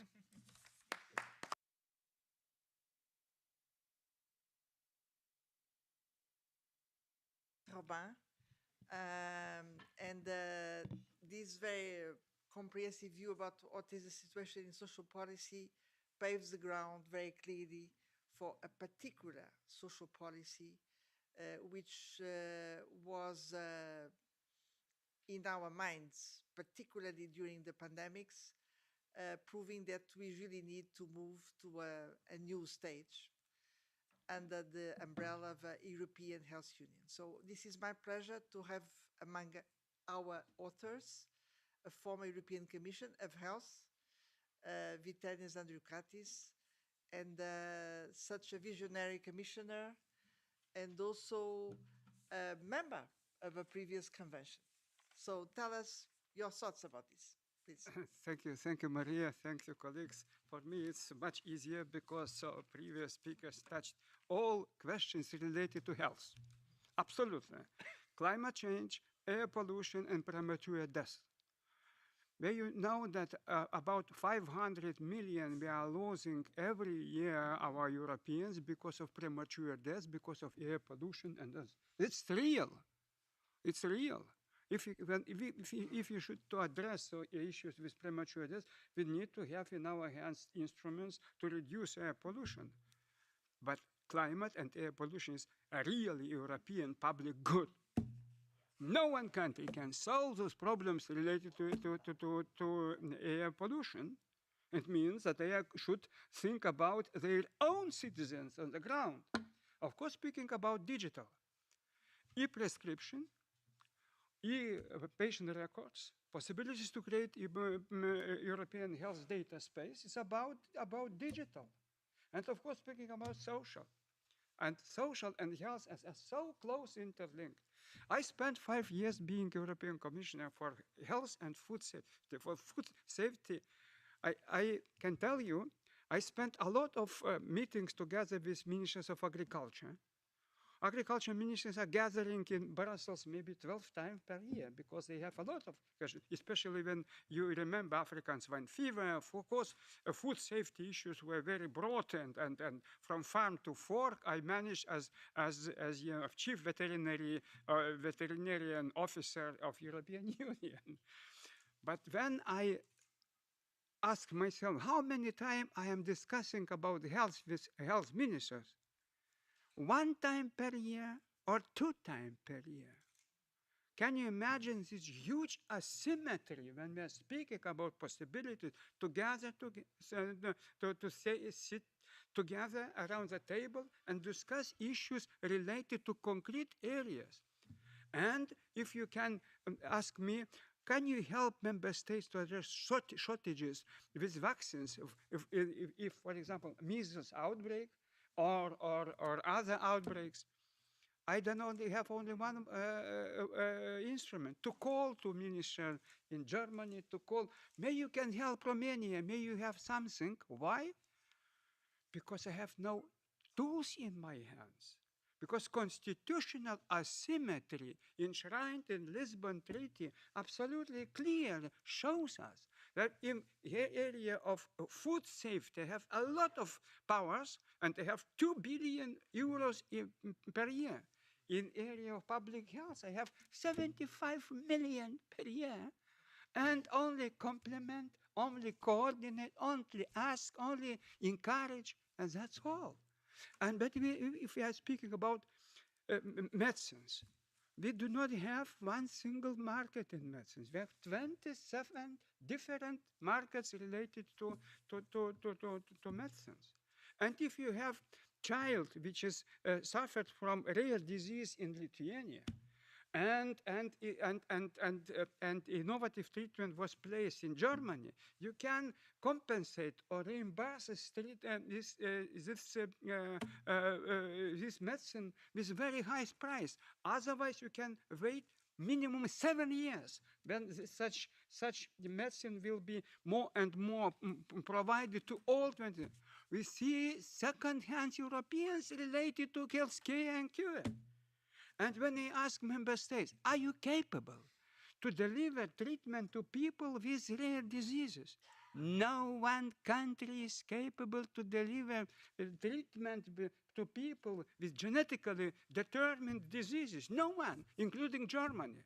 We have about 30 million people suffering from rare diseases, but fragmented issues, separate and possibilities. And EU has no powers to do something because limits are enshrined in Lisbon Treaty. Lisbon Treaty is clear. Article 168 is absolutely clear. It's K and Q is a competence of member states. It's a mistake because you have competence, but you have no chance to deliver treatment to your own ordinary people. What about your competence? Colleagues, why are you lying? It's nothing with your competence. It's miracle, it's not competence. And when we tried to establish European reference networks treating people with rare diseases, we spent a lot of time encouraging member states to cooperate. In the beginning, it was 8 countries, then 14, and it took a lot of time. And only in 2017, we delivered on a voluntary basis, establishing European reference network for people, and only for 24 pathologists. But if you are speaking about the big data, if you are speaking about possibilities to develop innovative treatments or personalized treatment, why you are speaking about big data if you in Germany have only about 90 million inhabitants, in France also about 90, in Spain? But big data requires big actors because, you know, big data requires a lot of gene sequencing, a lot of millions of genomic information. And how you can compete in development of innovative treatments or innovative with US or China or India. They have billions of data. We need only one way. We need to have pan-European approach in this area. We need to have pure European goods in the area of advanced treatments on the area of sun. I can tell you that now I see a lot of arguments, and health is very important hook for all of us. No one nationalist, no one populist, no one conservative and deny questions related to health. Why? Because citizens' expectations, current citizens' expectations to have more European public goods in health are very high. Eurobarometers in last 3 years shows that health is on first top one, second top one, the third position in Eurobarometer. And Conference on the Future of Europe has also asked really politicians. They include that we need to amend Article 4 on Treaty on the Functioning of EU to include health and healthcare among shared competences, promoting better health by acting in the intersection between health and environment, reinforcing healthcare systems with access to affordable healthcare for all. Those ideas are raised by concepts of the future of Europe. It means that people are asking all of us, let's do more, and let's address issues. Let's overcome limits in Lisbon Treaty, because now you see a real constitutional asymmetry between, for example, shared competences in agriculture and situation with public goods. Only small line which can help us to address issues with pandemic about public health threats, and then decision of public health threats was changed today with regulation of public health threats. Okay, but it's very small one. It's not enough to have enough capacities to address issues. And of course, also, I can tell you that we need to see health as an aim enshrined in Lisbon Treaty, not as an ancillary issue as it is today. We need to see how can we really use word union. Of course, monetary and economic union is enshrined in treaty. Customs union is enshrined because it's internal market. When we are using word union, we know that those unions are enshrined in Lisbon Treaty, and we have exclusive competences and shared competences. But when you are using word European Health Union, sorry, it's only complementary. It's only coordination, supplementation, and that's all. We discuss in very detailed manner about European Health Union, a blueprint for generations. We propose here 3 scenarios. How can we move forward addressing people needs in health? Scenario A is meant to act as business as usual. Scenario C is to act with secondary legislation, but it's very long, time consuming. And scenario C is to improve, to insert health and European Health Union into Lisbon Treaty. And why I am arguing about possibilities to be courageous and to go into, into debates and invite all who are against possibilities to improve Lisbon Treaty. We need targeted changes in Lisbon Treaty. And of course, we need limited convention on those targeted changes which should be enshrined in treaty. And health is common denominator which can unite all forces in European Parliament and around European Union member states, because I see no one who will oppose issues to use health as real, a real hook opening these debates about new European conventions. Thank you.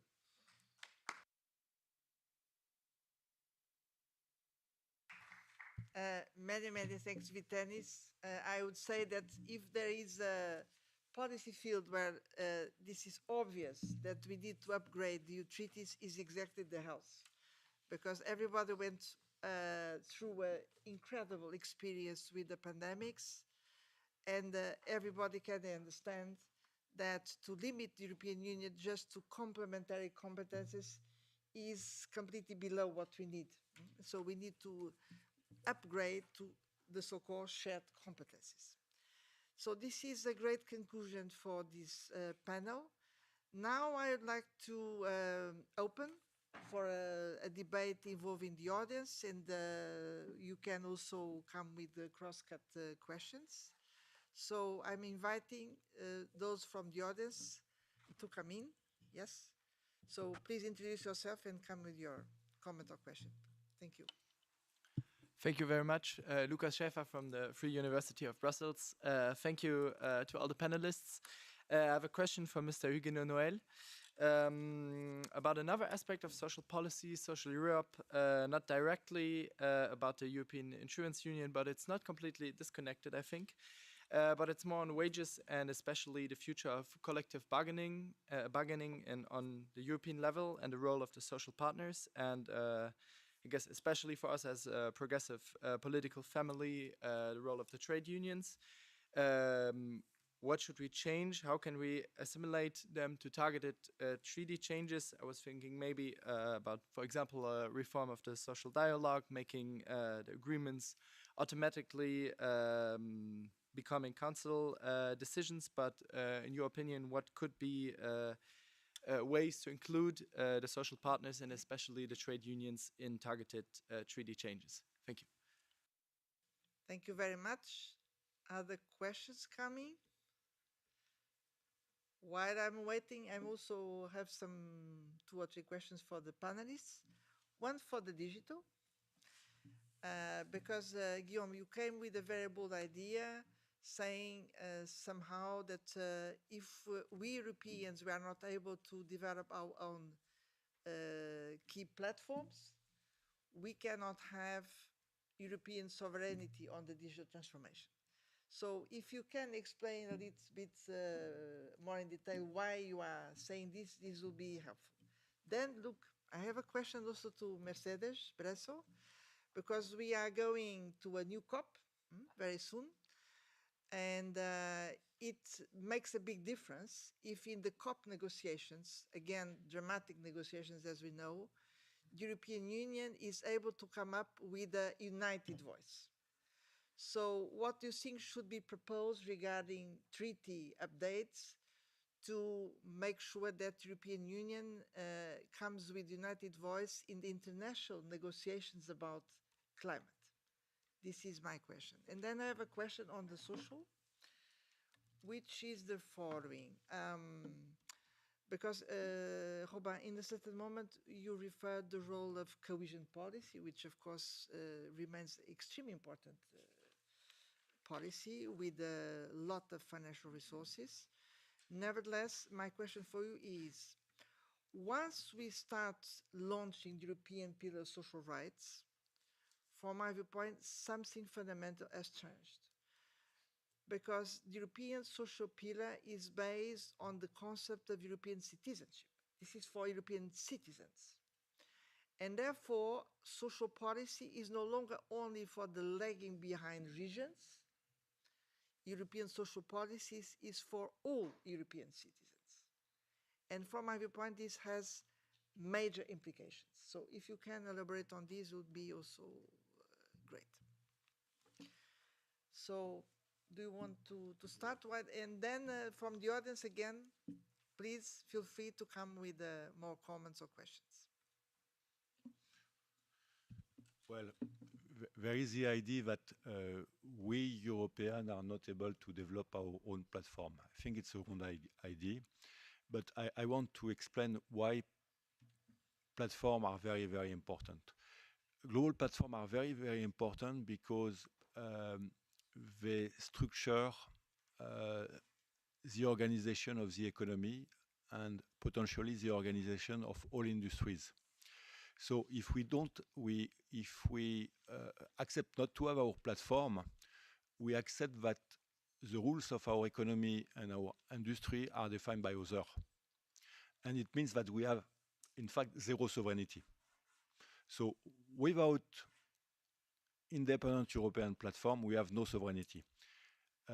China has platforms, the US has platform, Emirates, they have developed their own platform using American technology, and Indian, they are working to develop their digital public infrastructure.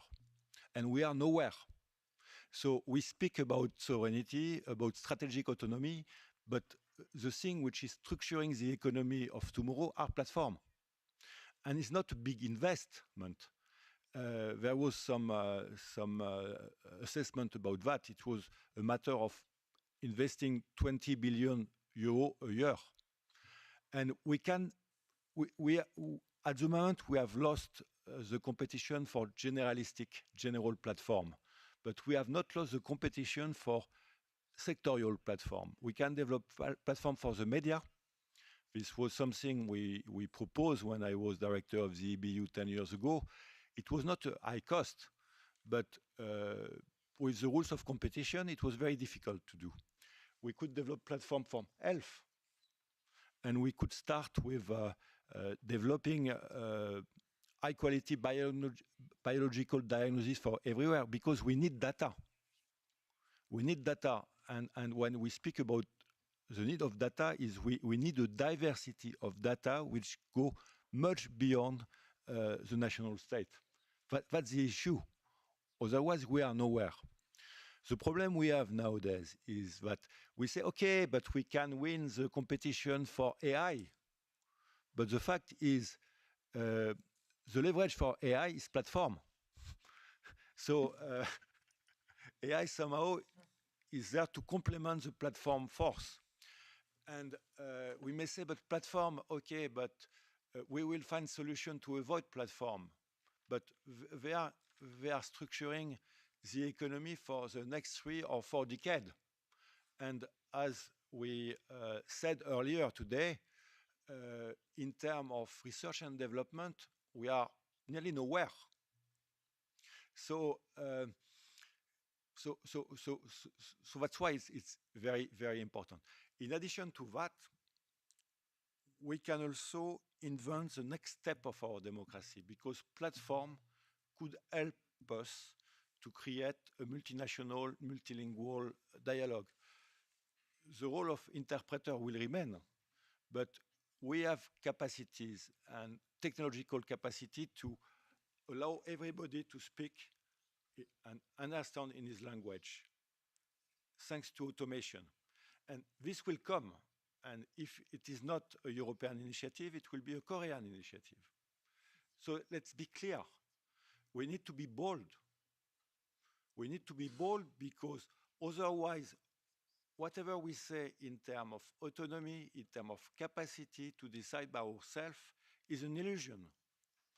And unfortunately, technology and digital are the main driver of the globalization nowadays. And they are the main driver of power.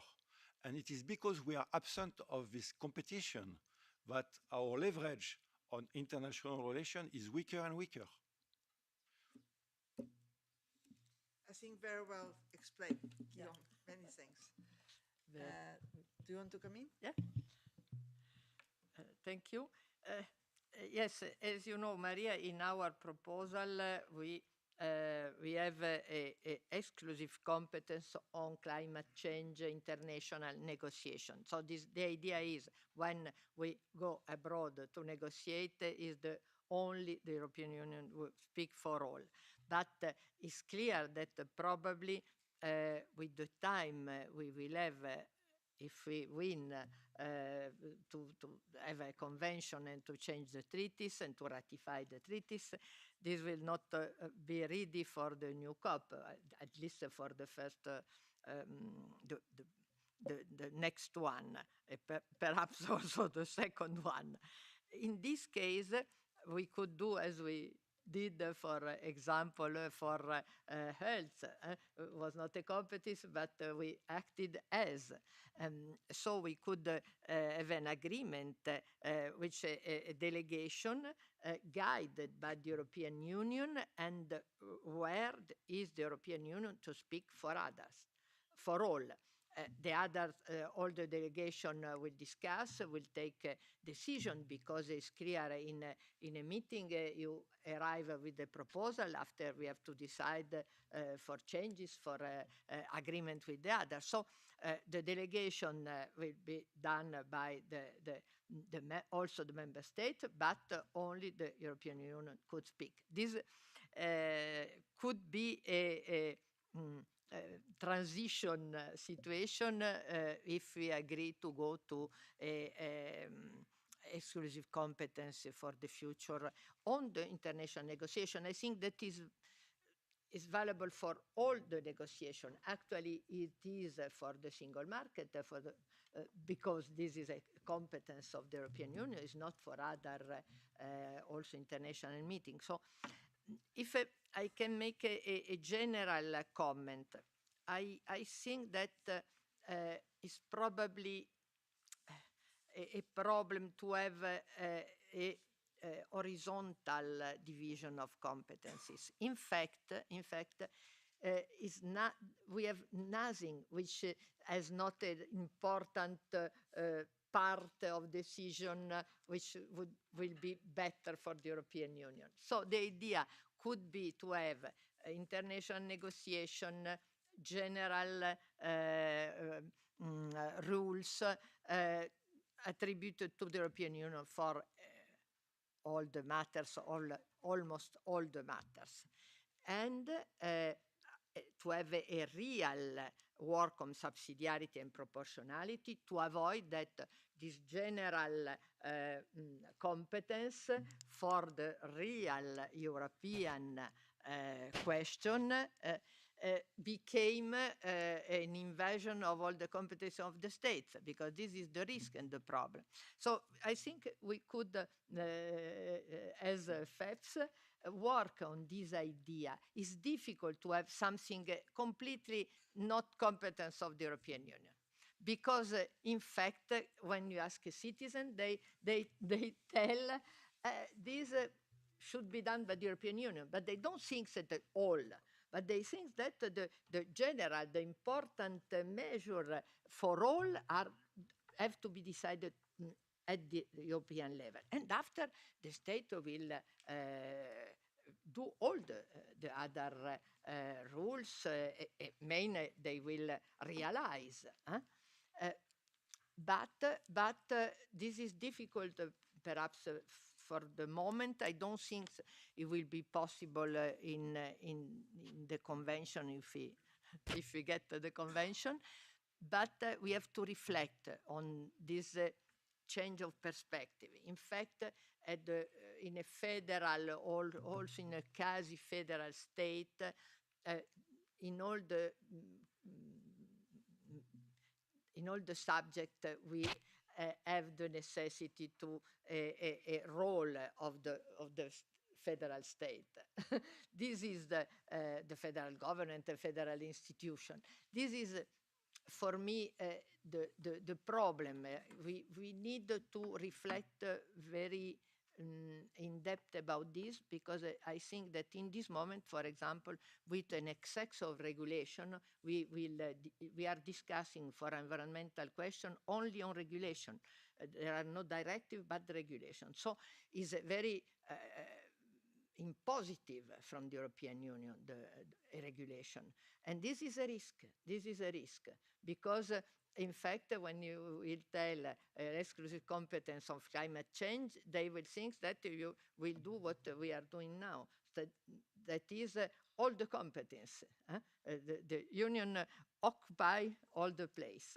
And it's also the fear for social and health question, which are very sensible for the national states. So I think that we should reflect better on the subsidiarity, proportionality, on how to avoid this occupy all, which is a bit the problem in this moment of the European legislation, too much in details, which will provoke a resistance from the states. So, but this is another for another book, another reflection. But we have really to reflect on this, because otherwise it's difficult to propose new competencies if there is the risk of an invasion, too big invasion from the European Union. Mercedes, many thanks for raising this issue. You are a very experienced legislative actor in the European Union, and I think you are completely right. And by the way, our report was careful about this, because we always assume that the European Union architecture is a sui generis one, and is based on a multi-level governance system. Yeah. And so the solutions we are advocating are respecting the nature of European Union as a multi-governance system. Yes. I'd like really to take the opportunity to underline this. Now, what about my question on the social? What can you tell us? Thanks a lot for the two questions. I mean, and I think wages is indeed critical. It's also very interesting to see that, you may well be aware, and for those who would not, there was this adequate minimum wage directive being voted upon that required incredible involvement at very different levels of creativity, because actually, if you look at the provisions of the treaty, pay, collective bargaining is, basically excluded. One part excludes pay, and EU legislation on pay and collective bargaining, but there are also other provisions that would allow for other EU contributions to it. So this is, clearly there is one article which is to be discussed. It's this alinea 5 of the Article 153. Why should it be discussed? And I think, right now there is a proceeding, legal proceeding launched by Denmark against the EU for this directive precisely. And if you look at, the promotion of collective bargaining, and the most potential positive impact it can have, if you look at a country like Poland, it can be extremely important. For a lot of especially Central and Eastern European countries where the levels are much lower than in the rest of Europe, can be very important. I just saw this morning, an academic paper on the role of Solidarność in, transforming Poland, transforming the Polish welfare state today in a way that is very different from the one in Hungary, precisely because Solidarność could still be involved even with, an alternative party leadership. And this is extremely important, and I think we should not allow for, Denmark's fears or Danish fears to be able to preclude then an update of social standards in Poland, for example. And so this is why these provisions in particular should be reopened. That doesn't mean, moving straight away to qualified majority voting on pay. This is also avoiding the kind of extreme versions, but that needs to be discussed for sure.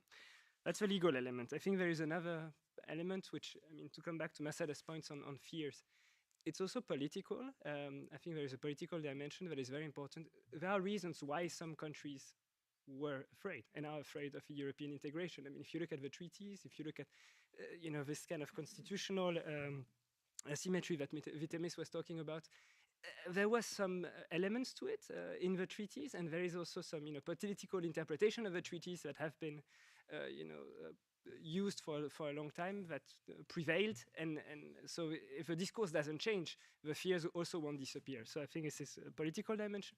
Third one is economic dimension, and I think this is also, if you look at the treaties, wages is basically still seen as hindering job creation, competitiveness, and so on. Even though we really have strong evidence now that there is no, that there is no negative effect on it. You look at the introduction of minimum wage in the UK, in Germany. I mean, ESA studies, all of it is really very conclusive on the absence of a negative impact on job creation. And so I think also in the way we think of this, that wage increases can lead to long-term productivity. This is also a finding that is kind of post-Keynesian in a sense, but it's also very important to reflect upon and to change a bit the kind of software within EU institutions.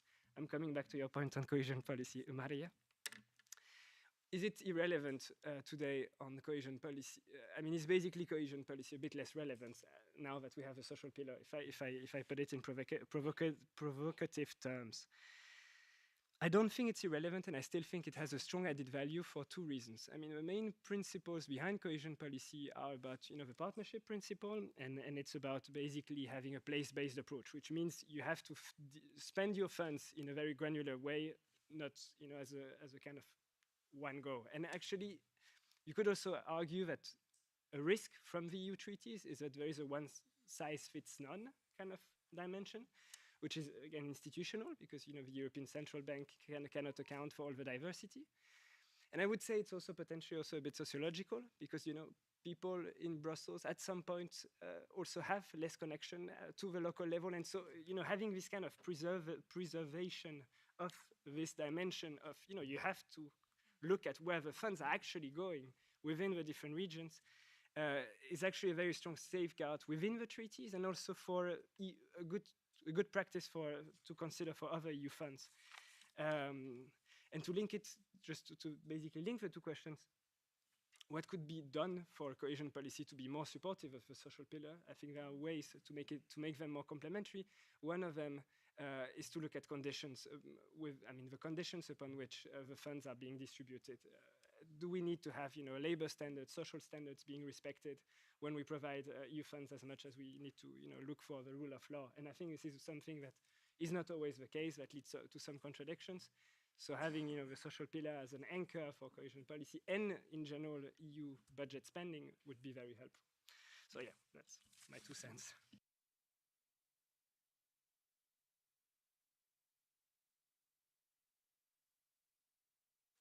I think it's rather a comment, also to take up what was already said regarding Article 153, but also what are elements, for example, in our proposal for treaty changes in social policy is indeed on one hand, at the moment, social partners have to be consulted in the area of social policy, but there are other policy areas that are very important to be consulted on, that especially refer also to a key competence of social partners like wage setting. So to enlarge this is one of the proposals, but also indeed, as it was said here on the panel, to open and reform Article 153, because we still have some areas there in unanimity to transfer this to qualified majority, but also, and this relates to the digital questions also and climate, that we propose to include a new competence, and that is on just transition and anticipating change. And I think this could really help to address challenges much better here than we can do it.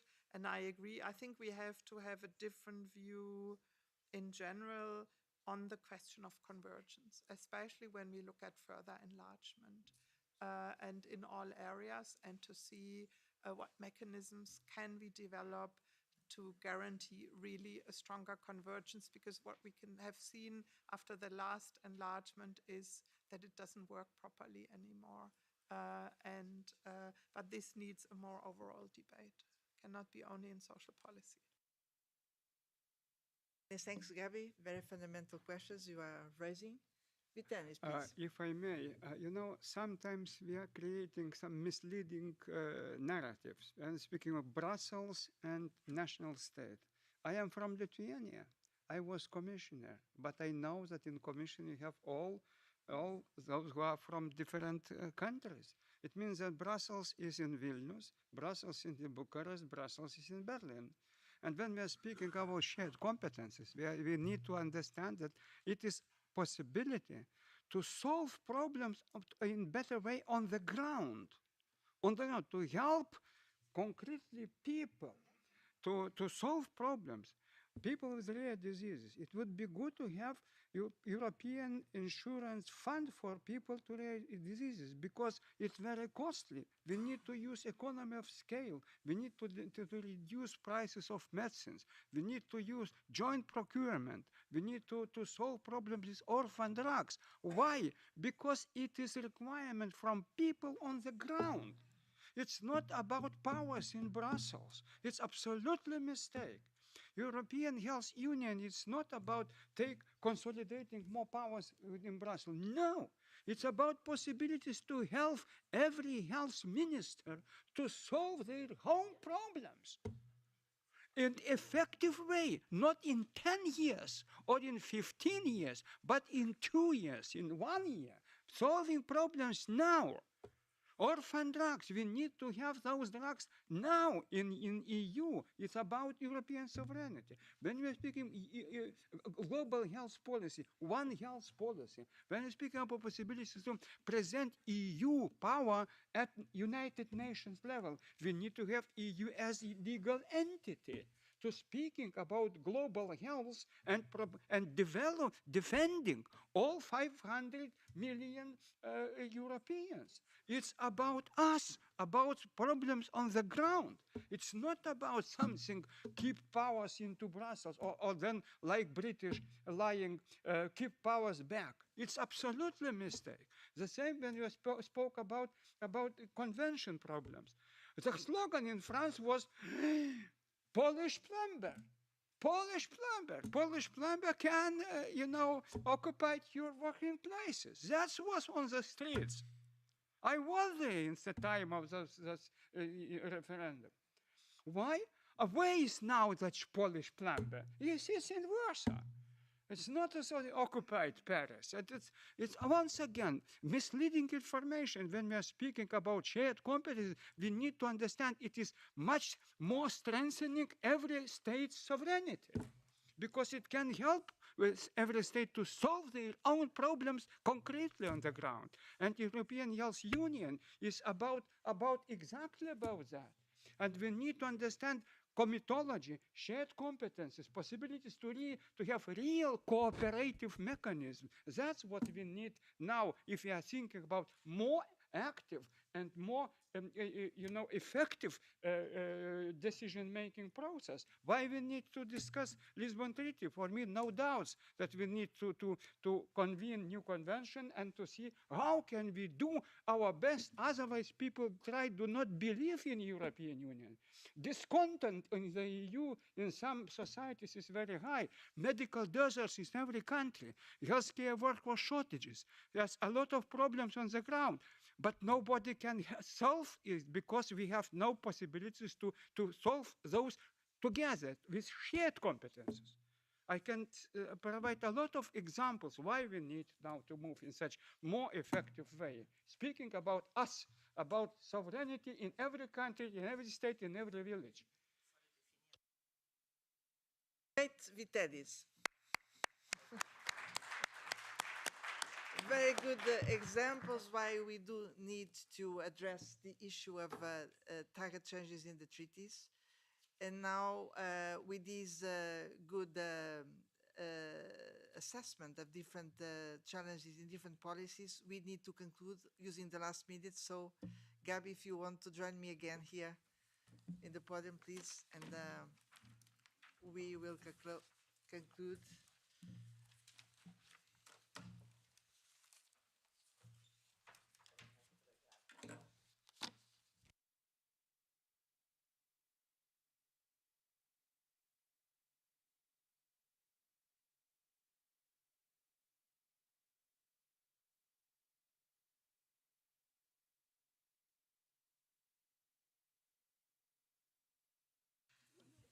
So thank you very much. Thank you for these interesting debates that we had this morning.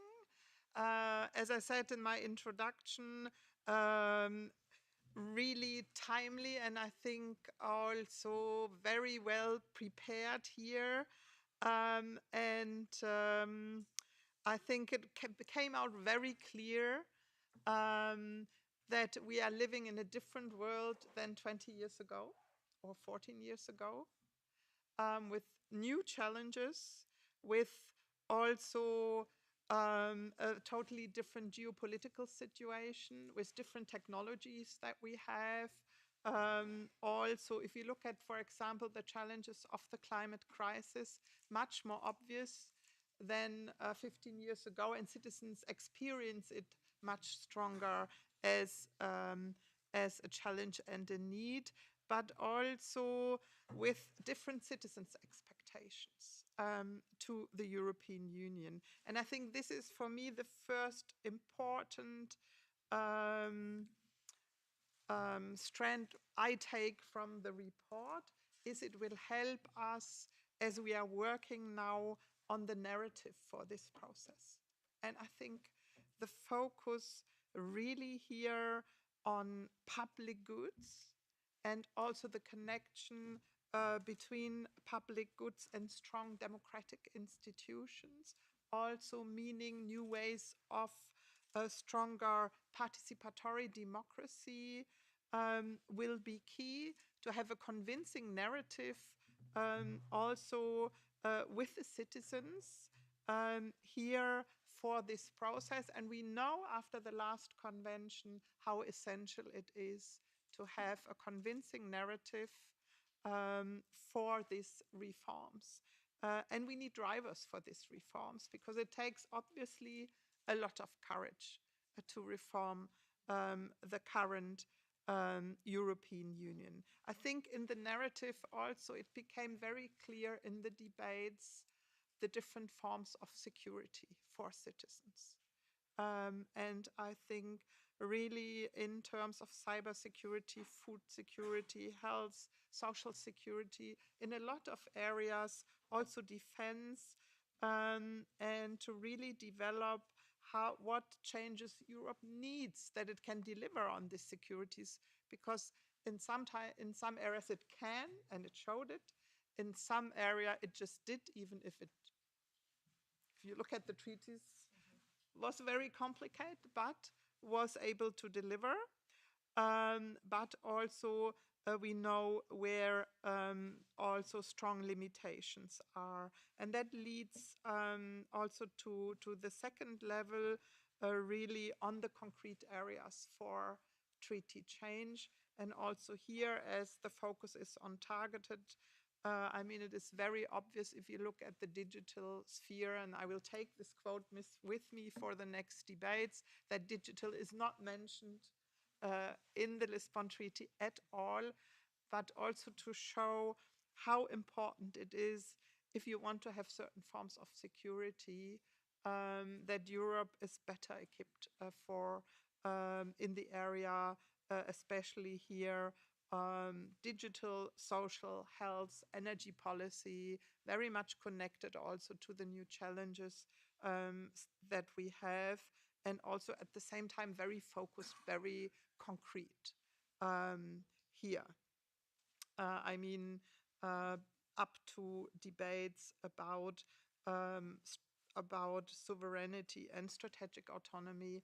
And I think we should look at all the policy areas we discussed and check always, improve the sovereignty or what limits it, and therefore what changes do we need for that. If we look at the report on the other side that we did, I think we take really on board many of these debates, but also at the same time, it is very clear it's a compromise between EPP, S&D, Renew, Greens, and Left.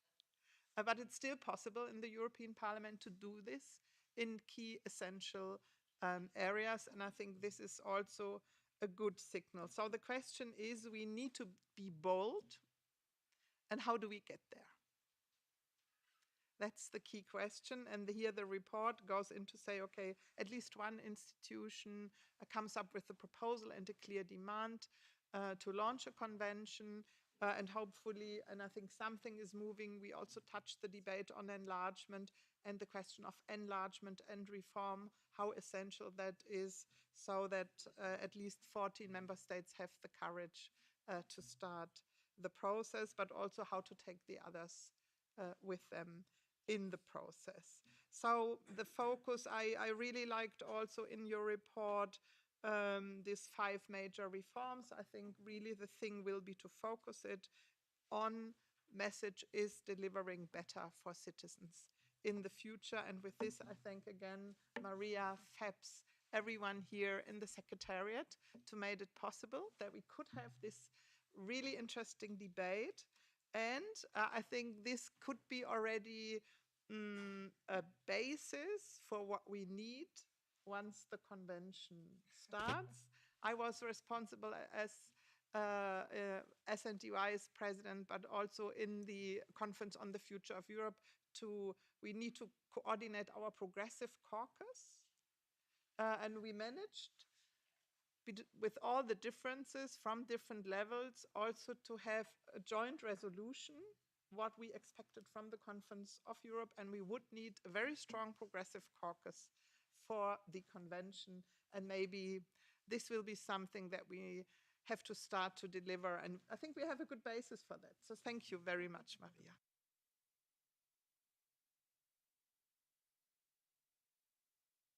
Well, a few words from my side, Gabi. First of all, many thanks for this, us running together this symposium in the European Parliament. The EU treaties, they have a potential to be used, but the time has come to reassess these treaties. And this is happening now in all the European institutions. Next week, the European Parliament will very likely take a measured step with its own report. This is supposed to be transmitted to the European Council, which, according to the treaties, should define a position. I believe that the major trigger to open this discussion will be enlargement, because enlargement is now a moral and political imperative. Nevertheless, we are saying that there are other reasons why we need to assess the treaties. And the main reasons are citizens' concerns, their request for us to invent new European public goods. And that's why our report, I believe, is a useful contribution for this debate, because we show what is needed to deliver on these European public goods when it comes competences of the European Union and new ways to decide and to act more effectively. We could give many examples, but I would like to express our gratitude particularly to all the authors of the report. So here we are with the report. To the European Parliament as institution, and particularly the S&D Group and the co-rapporteur Gabi Bischoff, many thanks for our cooperation, but also our support for your boldness and political courage. We need this to make history in the European project. And my last word is to express our gratitude to European citizens and those who are also following us online, because they were so creative in the Conference on the Future of Europe. And building on that, we could identify many concrete ideas starting with the European electric grid, going to digital public infrastructure, going to European platforms to deliver on the digital transformation, building up a European unemployment insurance, building up a European insurance against rare diseases, and also making sure that when Europeans we take position in front of outstanding international problems, starting with wars and conflicts, we come with a stronger and single voice. This is our wish, and let's go on working together because the window of opportunity is there. Many thanks, and I invite you to come, the authors, to take a picture. And many thanks to the interpreters for making it possible that we could communicate with each other. Thank you.